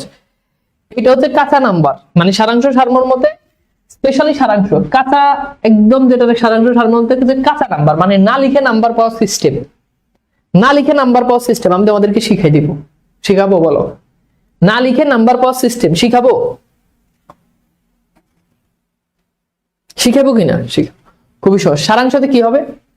তোমাকে এই অংশটা দিবে, বুঝতেই পারতেছো? এই যে ধরো এখানে মোটামুটি 3 লাইন তোমাকে দিছে, যে খুব ছোট ছিদ্রের মধ্য দিয়ে যেমন সূর্যকে দেখা যায়, তেমনি ছোট ছোট কাজের ভিতর দিয়ে কোনো ব্যক্তির চরিত্রের পরিচয় ফুটে উঠে, তাই না? আচ্ছা, এরপর খেয়াল করো, বস্তুত মর্যাদাপূর্ণভাবে ও সচারুরূপে সম্পূর্ণ ছোট কাজী চরিত্রের পরিচয়। অন্যের প্রতি আমাদের ব্যবহার কিরূপ, হ্যাঁ কিরূপ, তাই হচ্ছে আমাদের চরিত্রের অন্যতম শ্রেষ্ঠ পরীক্ষা। বড় ছোট সমতুল্যের প্রতি সুশোভন ব্যবহার আনন্দের নিরবিচ্ছিন্ন উৎস। শেষ, বুঝতে পারতেছে? এখন এই জিনিসটা তোমার খালি তুমি 3 বার পড়বা, 3 বার পরে তোমার মনে যা আসবে তাই তুমি 2 লাইনের ভিতরে লিখে দিবা। শেষ, একদম সহজ। তোমার মনে যা আসবে তুমি এটা পড়তো, তোমার মনে যা আসবে। যেমন তুমি এটা পরে কি বুঝছো যে বাহ্যিক নয় বরং চরিত্রের মাধ্যমে, বুঝতে পারতেছো? ছোটবেলায় এটার কনসেপ্টটা বুঝতে পারছো? দেখো, খুব ছোট ছিদ্রের মধ্যে দিয়ে যেমন সূর্যকে দেখা যায়, তেমনি ছোট ছোট কাজের ভেতর দিয়ে কোনো ব্যক্তির চরিত্র বুঝতে পারতেছো। এটার কনটেক্সট হচ্ছে কি? চরিত্র। শেষ, তুমি চরিত্র নিয়ে এইটার সাথে মিলাই 2 লাইন লিখে দিবা। শেষ। আবার আরেকটা খেয়াল করো, আগে তুমি কনটেক্সটটা ধরবা যে এখানে আসলে কি বুঝাইছে। যেমন সকল প্রকার কায়িক পরিশ্রম আমাদের দেশে অমর্যাদাকর বলে বিবেচিত হয়ে আসতেছে। এরপর খেয়াল করো, এরপর বলছে যে শ্রম যে আত্মসম্মানের অনুমাত্র, হানিজনক নহে এবং মানুষের শক্তি, সম্মান এবং উন্নতির ইহাই প্রকৃষ্ট ভিত্তি। এবোধ আমাদের মধ্যে এখনো জাগে নাই। জগতের অন্যত্র মানব সমাজের শ্রম সমর্থের উপর নির্ভর করে সৌভাগ্যের সোপানে উঠেছে, আর আমরা কায়িক শ্রম, বুঝতে পারতেছি এটার কনটেক্সট হচ্ছে কায়িক শ্রম। যে শ্রম, পরিশ্রম করা, কায়িক শ্রম, এটা কখনোই ছোট কাজ নয়। এই প্রসঙ্গে 2 লাইন লিখবা, খুবই সহজ। আমাদের দেশে কায়িক শ্রম ছোট করে দেখা হয়। এই যে দেখো, এই লাইনগুলোকে তুমি মডিফাই করে ছোট করে লিখে দিয়ে আসতেছো, এটা একেবারে অনুচিত। পৃথিবীর সকল উন্নত রাষ্ট্রে কায়িক শ্রমকে যথাযথ মর্যাদা দেওয়া হয়। কায়িক শ্রমকে ঘৃণার দৃষ্টিতে দেখে জাতি কখনো উন্নতির শিখরে পৌঁছাতে পারে না, বরং পিছিয়ে পড়ে। শেষ। এবং আরো কৌশল হচ্ছে, তুমি যদি একদমই না পারো, তুমি এখান থেকে কিছু লাইন টান দিয়ে এখানে লিখে দাও। এখানের হিট লাইন গুলোকে একটু চেঞ্জ করে এখানে লিখে দাও। এখানের গুরুত্বপূর্ণ 3-4টা লাইনকে তুমি একটু চেঞ্জ করে, ভাষাগত একটু চেঞ্জ করে এখানে হুবহু লিখে দাও। শেষ, তোমার নাম্বার দিয়ে দিবে। আমি কি বুঝাইতে পারছি? মানে কি কঠিন? তুমি না, তোমার পড়ারই লাগবে না। তুমি কেন এগুলো পড়তে হবে? তুমি না পড়ে, তুমি পরীক্ষার হলে একবার পড়ে তুমি এগুলো আনসার করতে পারবে, তোমার লাগবে না। বুঝছো? বুঝছো? আচ্ছা, এবার খেয়াল করো, এটা একটু খেয়াল করো। অর্থাৎ তোমার পরীক্ষাতে এই অংশটা দিবে, বড় অংশটা দিবে, তোমাকে ওই 2 লাইন লিখতে হবে। আবার খেয়াল করো, জাতিকে শক্তিশালী, শ্রেষ্ঠ, ধন, সম্পদশালী, উন্নত, সুখী করতে হলে শিক্ষা এবং জ্ঞানের বর্ষায় বাড়িপাতের মতো সর্বসাধারণের মধ্যে সমভাবে বিতরণ করতে হবে। দেশের সরল ও সহজ ভাষায় নানা প্রকার পুস্তক প্রকাশ করতে হবে। এখানে বুঝছো, লেখা সম্পর্কে বলছে, বই সম্পর্কে বলছে, সেটাই এখানে লিখতে হবে। দেশের সকল স্তর জনগণের মধ্যে প্রকৃত শিক্ষার প্রসার ঘটানোর মাধ্যমে জাতি উন্নতি করতে পারে। দেশের মহৎ লোকদের সকল সহজ সরল ভাষায় রচিত বই জ্ঞান বিজ্ঞানের পথকে প্রশস্ত করতে পারে। তাদের লেখনী থেকে জ্ঞান অর্জন করে জাতি কুসংস্কার থেকে উন্নত জীবনে পৌঁছাতে পারে। সিম্পল, লিখে দিলা এগুলোই। জাস্ট আমি বুঝাইতে পারছি কিনা বলো? এই যে সারাংশ কি পারবা না? এর থেকে সহজে তোমার সারাংশ আর কেমনে বুঝাবো বলো? এর থেকে সহজে তোমার সারাংশ আর কেমনে বুঝাবো? একদম সারমর্ম যেটা আছে, একদম সেম ফরম্যাট। এখানে হচ্ছে সারাংশটা হচ্ছে গদ্য দিবে, সারমর্মটা হচ্ছে কবিতা দিবে। আমি কি বুঝাইতে পারছি? সারমর্মতে কবিতা দিবে, এই কবিতাটা পড়বা, পইরা তুমি কি করবা? পইরা বুঝা ওইখান থেকে 3-4 লাইন বুঝবে। এবার বলো, কবিতা পড়ে বুঝা সহজ নাকি গদ্য পড়ে এটা থিম বুঝা সহজ? আমাকে একটু বলো, কয় লাইনে শেষ করতে হবে? 2 থেকে 3 লাইনে শেষ করবা। 2 থেকে 3 লাইনে শেষ করবা। একদম বেশি হলে 4 লাইন, 4 লাইনের উপর যাওয়াই যাবে না। এগুলো সারাংশ, সারমর্ম, থিমটা হচ্ছে তোমার মূল কথাটা ছোট করে লিখতে হবে। এখন তুমি এখানে বড় করার প্রশ্নই আসে না, বড় করলে এখানে সমস্যা আছে। এবার আমার বলো, সারাংশতে আমরা দেখলাম গদ্য থেকে এটার থিম বুঝতে হয়, সারমর্মতে কবিতা থেকে এটার থিম বুঝতে হয়। এখন বলো, গদ্য থেকে থিম বুঝা সহজ নাকি কবিতা থেকে থিম বুঝা সহজ? তোমার একটা কবিতা দিলাম যে তুমি এই কবিতাটা পড়ো, পড়ে আমার বুঝাও, এটা সহজ নাকি তোমার একটা গদ্যে লেখা, একটা এরকম নরমাল গদ্যে লেখা একটা দিলাম, এই গদ্যে লিখে তুমি বুঝে আমার বুঝাও, কোনটা সহজ? ডেফিনেটলি কবিতা থেকে বোঝা কঠিন, তাই না? গদ্য থেকে বোঝা সহজ। তাইলে স্বাভাবিকভাবে আমরা কোনটা আনসার করাটা আমাদের জন্য বেস্ট বলো? কোনটা আনসার করাটা বেস্ট? অবশ্যই সারাংশ, নট সারমর্ম। বিকজ তুমি দেখো এখানে বলছে, সাম্যের গান গাই, আমার চক্ষে পুরুষ রমণী কোনো ভেদাভেদ নাই, বিশ্বে যা কিছু মহান সৃষ্টির চিরকল্যাণ, অর্ধেক তার করিয়েছে নারী, অর্ধেক তার নর। এই ভাষাটা অনেকে বুঝতে অনেক সমস্যা হইতে পারে। যেটা তুমি ভালো পারো এটাই দিবে, সেটা সারাংশ, সেটা সারমর্ম। বাট নর্মালি সারমর্মটা বোঝাটা একটু কঠিন। খুব কমন কবিতা না আসলে তুমি আসলে এখানে আনসার করাটা তোমার জন্য একটু কঠিন হয়ে যাবে। যেমন জীবনে প্রথম যে এই লেখাগুলো শুনছে, তার কাছে লেখাগুলো অ্যাডপ্ট করতে তার একটু কষ্ট হবে, স্বাভাবিক। এই জন্য সারাংশ আনসার করবা। এরপর দেখো এটা পড়ে এরপর তুমি এখান থেকে কি বুঝলা, এরপর লিখবা সারমর্ম, সারমর্মতে লিখবা সারমর্ম, আর সারাংশ হলে লিখবা সারাংশ। যে মানব সভ্যতার ইতিহাসে পুরুষের নামে উজ্জ্বল অক্ষরে লিখিত থাকলেও নারী ততটা নয়, কিন্তু মানব সমাজের নির্মাণে নারী পুরুষ উভয় অবদান রয়েছে। নারী পুরুষ একে অপরের পরিপূরক, তাই উজ্জ্বল ভবিষ্যতের জন্য নারী পুরুষ উভয়কে সম্মিলিতভাবে কাজ করতে হবে। শেষ। এরপর দেখো আমরা আরেকটা দেখি, এখানে বলছে আমরা চলিবে পশ্চাতে ফেলিয়া পচা অতীত, অর্থাৎ খারাপ অতীতকে আমরা ছেড়ে আমরা নতুন কিছুর জন্য চলবো। গিরি গুহা ছাড়ি খোলা প্রান্তরে গাহিব গীত, অর্থাৎ পাহাড় গুহা সবকিছু থেকে বের হয়ে আমরা খোলা মাঠে গান গাইবো। সৃজীব, হ্যাঁ, জগৎ বিচিত্রতর বীর্যবান, তারপর হচ্ছে তাতে জীবন্ত সে যে সব সৃষ্টি শ্রম মহান, হ্যাঁ, চলমান বেগে প্রাণ উচল রে নবযুগের স্রষ্টা দল। বুঝতে পারতেছ, জোর কদমে চল রে চল, এটা বুঝাটা একটু কঠিন তোমাদের জন্য। যেমন অতীতের জীর্ণতাকে পেছনে ফেলে সকল প্রতিরোধ অতিক্রম করে তরুণরাই নতুন ভবিষ্যৎ নির্মাণ করে, তাই আগামী দিনে আশা তারা ভাস্পের বেগে এগিয়ে যাবে। শেষ। এরপর দেখো এই যে বিটুপি শ্রেণীর হেরি সারি সারি, হ্যাঁ, কি আশ্চর্য শোভাময় যাই বলিহারি। এরপর হচ্ছে কেউ বা সরল সাধু হৃদয় যেমন ফল ভারে নত, কেউ গুণীর মতন। এগুলো বুঝে একটু আনসার করাটা কঠিন, এই জন্য সবচেয়ে সেফ জোনে থাকা হচ্ছে তুমি সারাংশ থেকে আনসার করে দিবে। আর যদি সারমর্ম যদি একেবারে কমন কবিতা টবিতা চলে আসে তাহলে তো ওটা পারবাই, ওখান থেকে তোমাকে হচ্ছে আনসার করতে হবে। সো সারাংশ সারমর্ম দুইটার একটা থেকে সারাংশটা আনসার করা শেষ। আর যদি কবিতা আনসার করো তাহলে একই রকম কয়েকবার পড়বা, পড়ে ওটা বুঝবা, বুঝে নিজের মতো করে লিখবা। তাও যদি না পারো কিছু লাইন হুবহু নিয়ে আসবা, লাইনগুলোর গুরুত্বপূর্ণ লাইনগুলো ভাষাগত চেঞ্জ করে 3-4 লাইন মিলাই দিবা, শেষ, নাম্বার দিয়ে দিবে।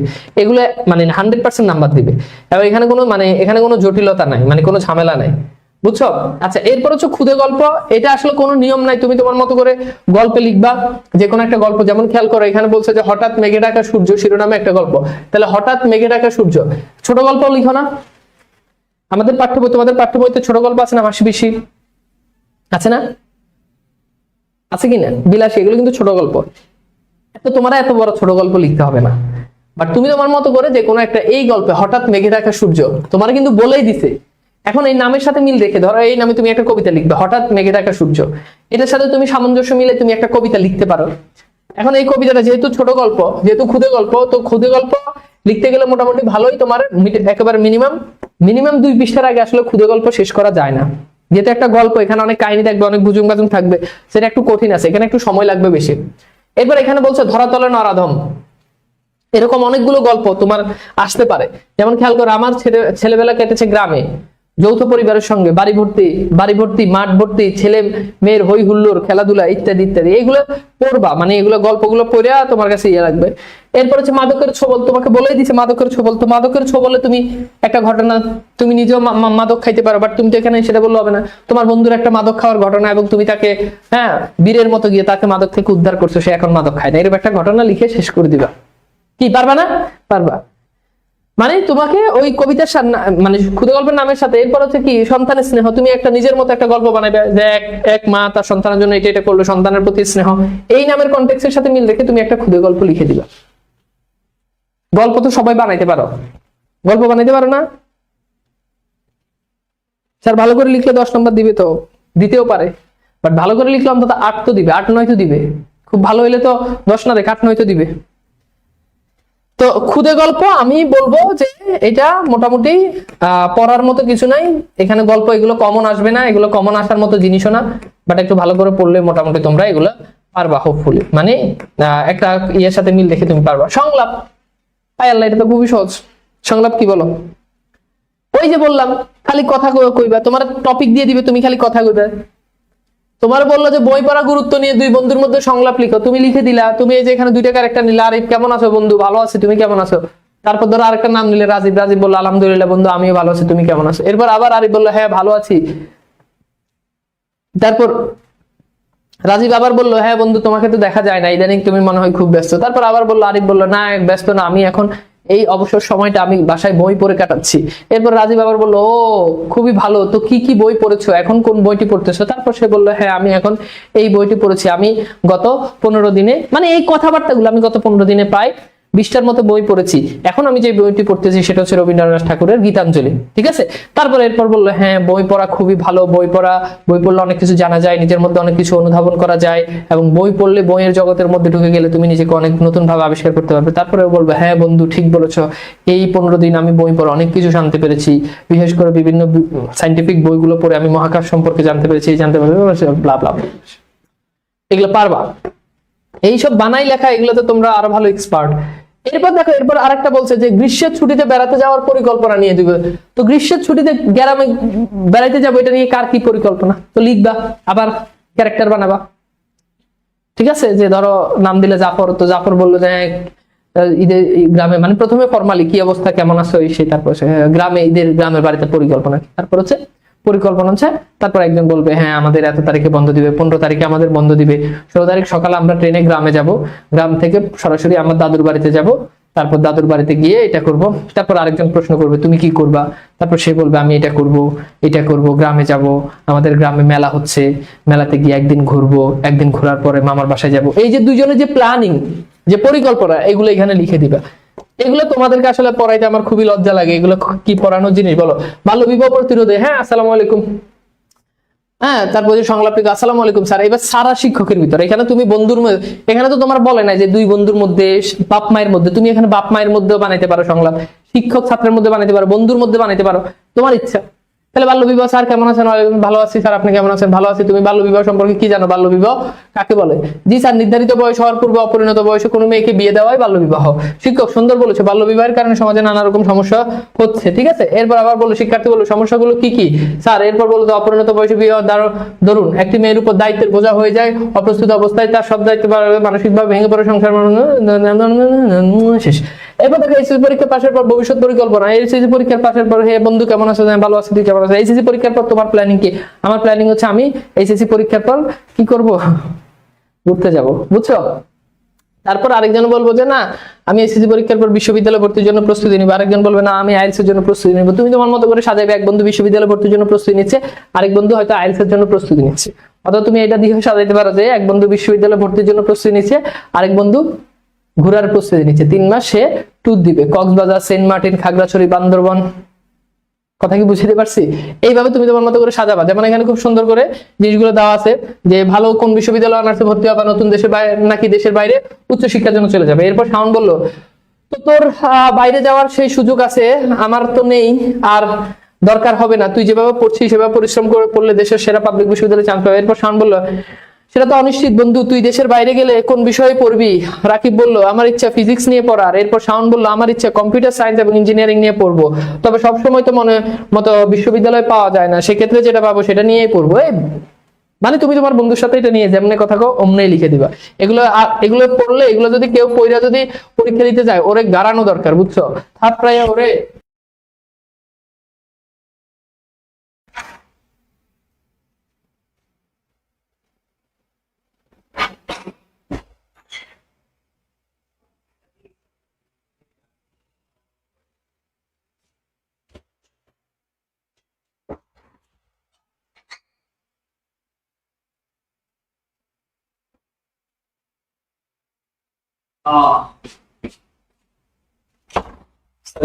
বাসায় একা থাকি তো, কেউ এসে কলিং বেল দিলে নিজেরই খুলতে হয়।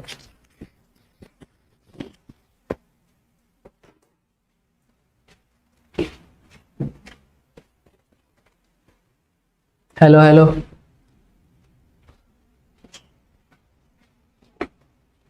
আজকে গেলে কেন রে?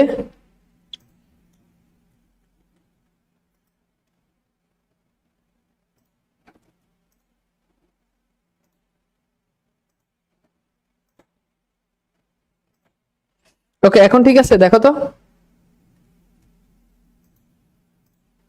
আছে, ঠিক আছে।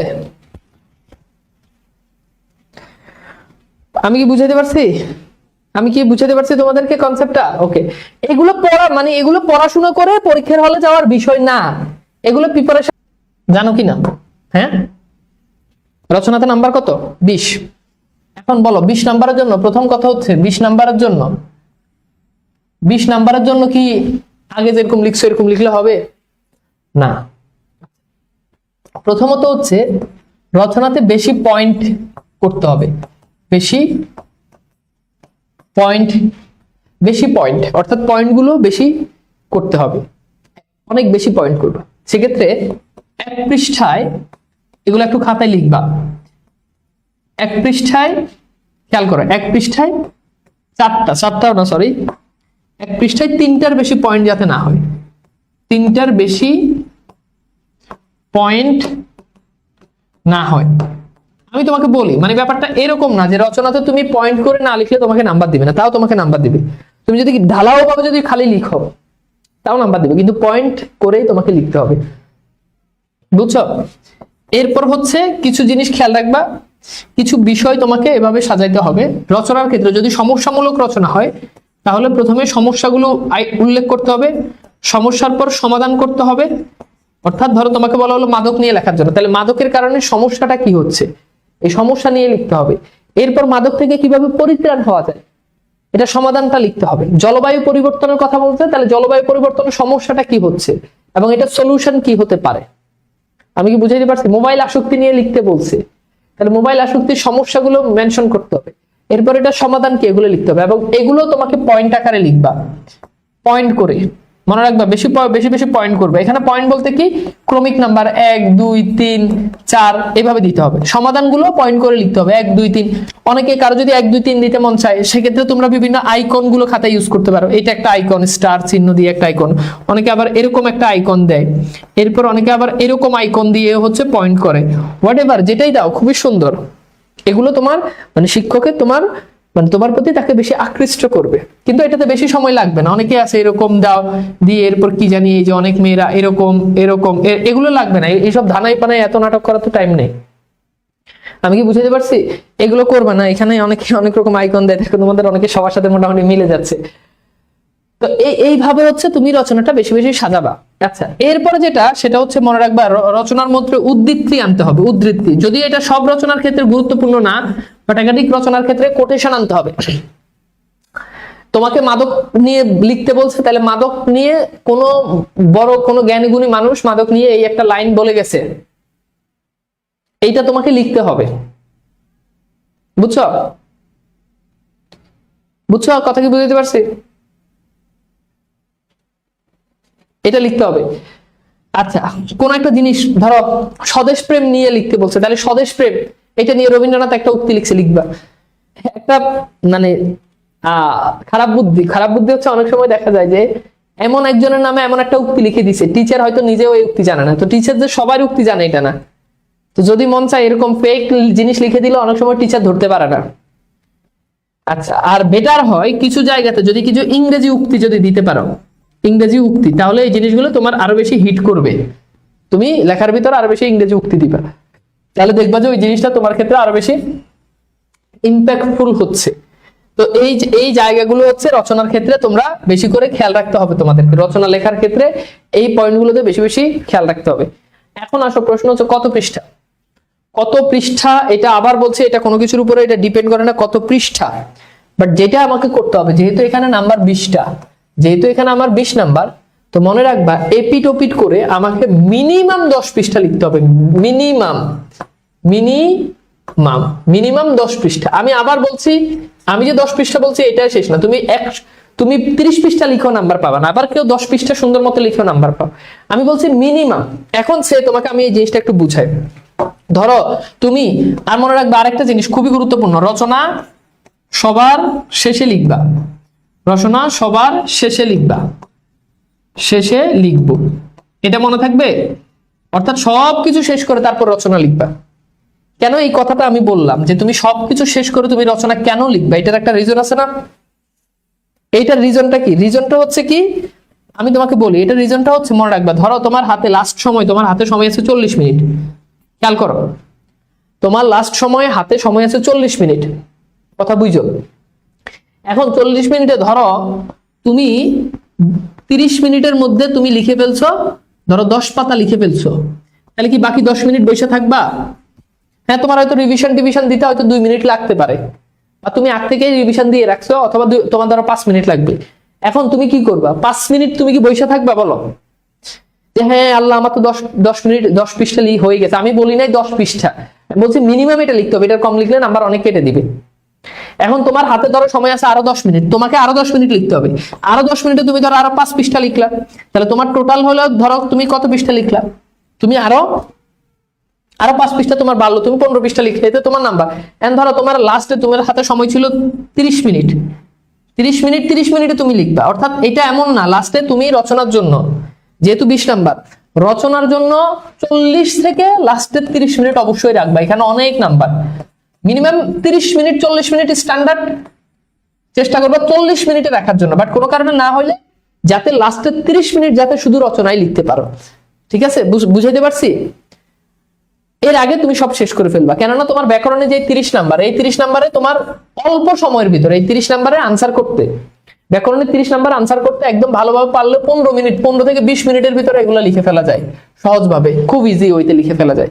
তো এখানে তোমার হিউজ টাইম। আমি বুঝাইতে পারছি? আমি কি বুঝাইতে পারছি? আমি কি তোমাদেরকে বুঝাইতে পারছি কিনা বলো? ধরো তোমার একটা রচনার একটা তোমাকে একটু ডেমো দেখায়, যেমন তোমার এখানে হইলো যে একটা রচনা দিল যে মানব কল্যাণে বিজ্ঞান, আসতেই পারে তাই না, মানব কল্যাণে বিজ্ঞান। আচ্ছা ফাইন, মানব কল্যাণে বিজ্ঞান। এখন এইটা ধরো তোমার রচনা, তাহলে তোমার যেটা করতে হবে তোমাকে এভাবে পয়েন্ট করে করে লিখতে হবে। ফার্স্ট অফ অল তুমি লিখবে ভূমিকা, এটা একটা তোমাকে বেশি বেশি পয়েন্ট করতে হবে। এরপর লিখতে হবে যে বিজ্ঞান কি, এটা লিখতে হবে। ঠিক আছে, এটা একটা পয়েন্ট। ঠিক আছে, বর্তমানে বিজ্ঞানের প্রভাব, বর্তমানে বিজ্ঞানের প্রভাবটা কি, এটা লিখতে হবে। বুঝছো? এরপর তোমাকে লিখতে হবে যে এরপর ধরো তুমি লিখতে যে প্রভাবগুলো কি কি এটার উপর লিখতে হবে। যেমন তুমি লিখলা যে চিকিৎসা ক্ষেত্রে বিজ্ঞান, চিকিৎসা ক্ষেত্রে বিজ্ঞান, এটা এরকম অনেক পয়েন্ট করা যায়। যেমন লিখা যে যোগাযোগ ক্ষেত্রে বিজ্ঞান, মানে এগুলো কিন্তু একটা পয়েন্টের উপরে 3টা পয়েন্টে বা 2টা পয়েন্টে একটা পৃষ্ঠা শেষ হয়ে যায়, বুঝতে পারতেছো? এরপর হচ্ছে তুমি লিখলা যে শিক্ষা ক্ষেত্রে বিজ্ঞানের প্রভাব, এই যে তোমরা অনলাইনে করতেছো ক্লাস করতেছো এটা কিন্তু শিক্ষা ক্ষেত্রে বিজ্ঞানের প্রভাব। এরপর হতে পারে ব্যবসা ক্ষেত্রে বিজ্ঞানের প্রভাব, ব্যবসা ক্ষেত্রে এখন ঘরে বসে পণ্য অর্ডার দিতে পারতেছে, দেশের বাইরে থেকে প্রোডাক্ট চলে আসতেছে। তো এই জিনিসগুলো তোমাকে কি করতে হবে, খুব সুন্দর করে তোমাকে লিখতে হবে। এরপর হচ্ছে তুমি আরো কিছু সুন্দর সুন্দর পয়েন্ট আনতে পারো, যেমন কল্পনায় বিজ্ঞানহীন পৃথিবী। তাহলে তুমি এবার তুমি কল্পনা করবা যে বিজ্ঞানহীন পৃথিবী কেমন হইতে পারে। আমরা যদি কল্পনা করি বর্তমান পৃথিবী বিজ্ঞান নাই, তাহলে সেই পৃথিবীটা কেমন হইতে পারে, তাহলে সেই পৃথিবীটা কেমন হইতে পারে এটা তোমাকে লিখতে হবে। ঠিক আছে, আচ্ছা আমি কি পয়েন্টগুলো বুঝাইতে পারছি? এরকম অনেক পয়েন্ট করা যায়। এরপর লিখবা যে বিজ্ঞানের নেতিবাচক দিক, এখানে অনেক কিছু লেখা যায় যে বিজ্ঞান থাকার কারণে কি হয়েছে, পোলাপাইন মোবাইলে অনলাইন ক্লাসের বদলে আরো অনেক কিছু করে, তাই না? পোলাপাইন বই থেকে দূরে সরে যাচ্ছে, অনেক খারাপ দিক আছে না, এইগুলো লিখতে পারো। আচ্ছা আমি কিন্তু এই যে 10 পৃষ্ঠা বলছি এটা কিন্তু এপিট ওপিট মিলে, মানে 10 পৃষ্ঠা মানে হচ্ছে কেমন, মানে এটা একটা পৃষ্ঠা, এক পৃষ্ঠা এখানে কিন্তু 2 পৃষ্ঠা, এক পৃষ্ঠা 2 পৃষ্ঠা। হ্যাঁ, তো এটা কিন্তু মানে 2 পৃষ্ঠা মিলে 1 পৃষ্ঠা না। আমি কি বুঝাতে পারছি? ওকে, তাহলে বিজ্ঞানের ইতিবাচক দিক। আচ্ছা এরপর লিখলা যে সমস্যার উত্তরণ। তাহলে এই যে বিজ্ঞানের যে নেতিবাচক দিক, এই সমস্যা থেকে আমরা কিভাবে উত্তরণ হতে পারি। ঠিক আছে, এরপর উপসংহার এভাবে চাইলে লেখা যায়, এভাবে একটা সুন্দর একটা স্ট্যান্ডার্ড রচনা এভাবে লেখা যায়। আমি কি তোমাদেরকে বুঝাইতে পারছি বলো তো?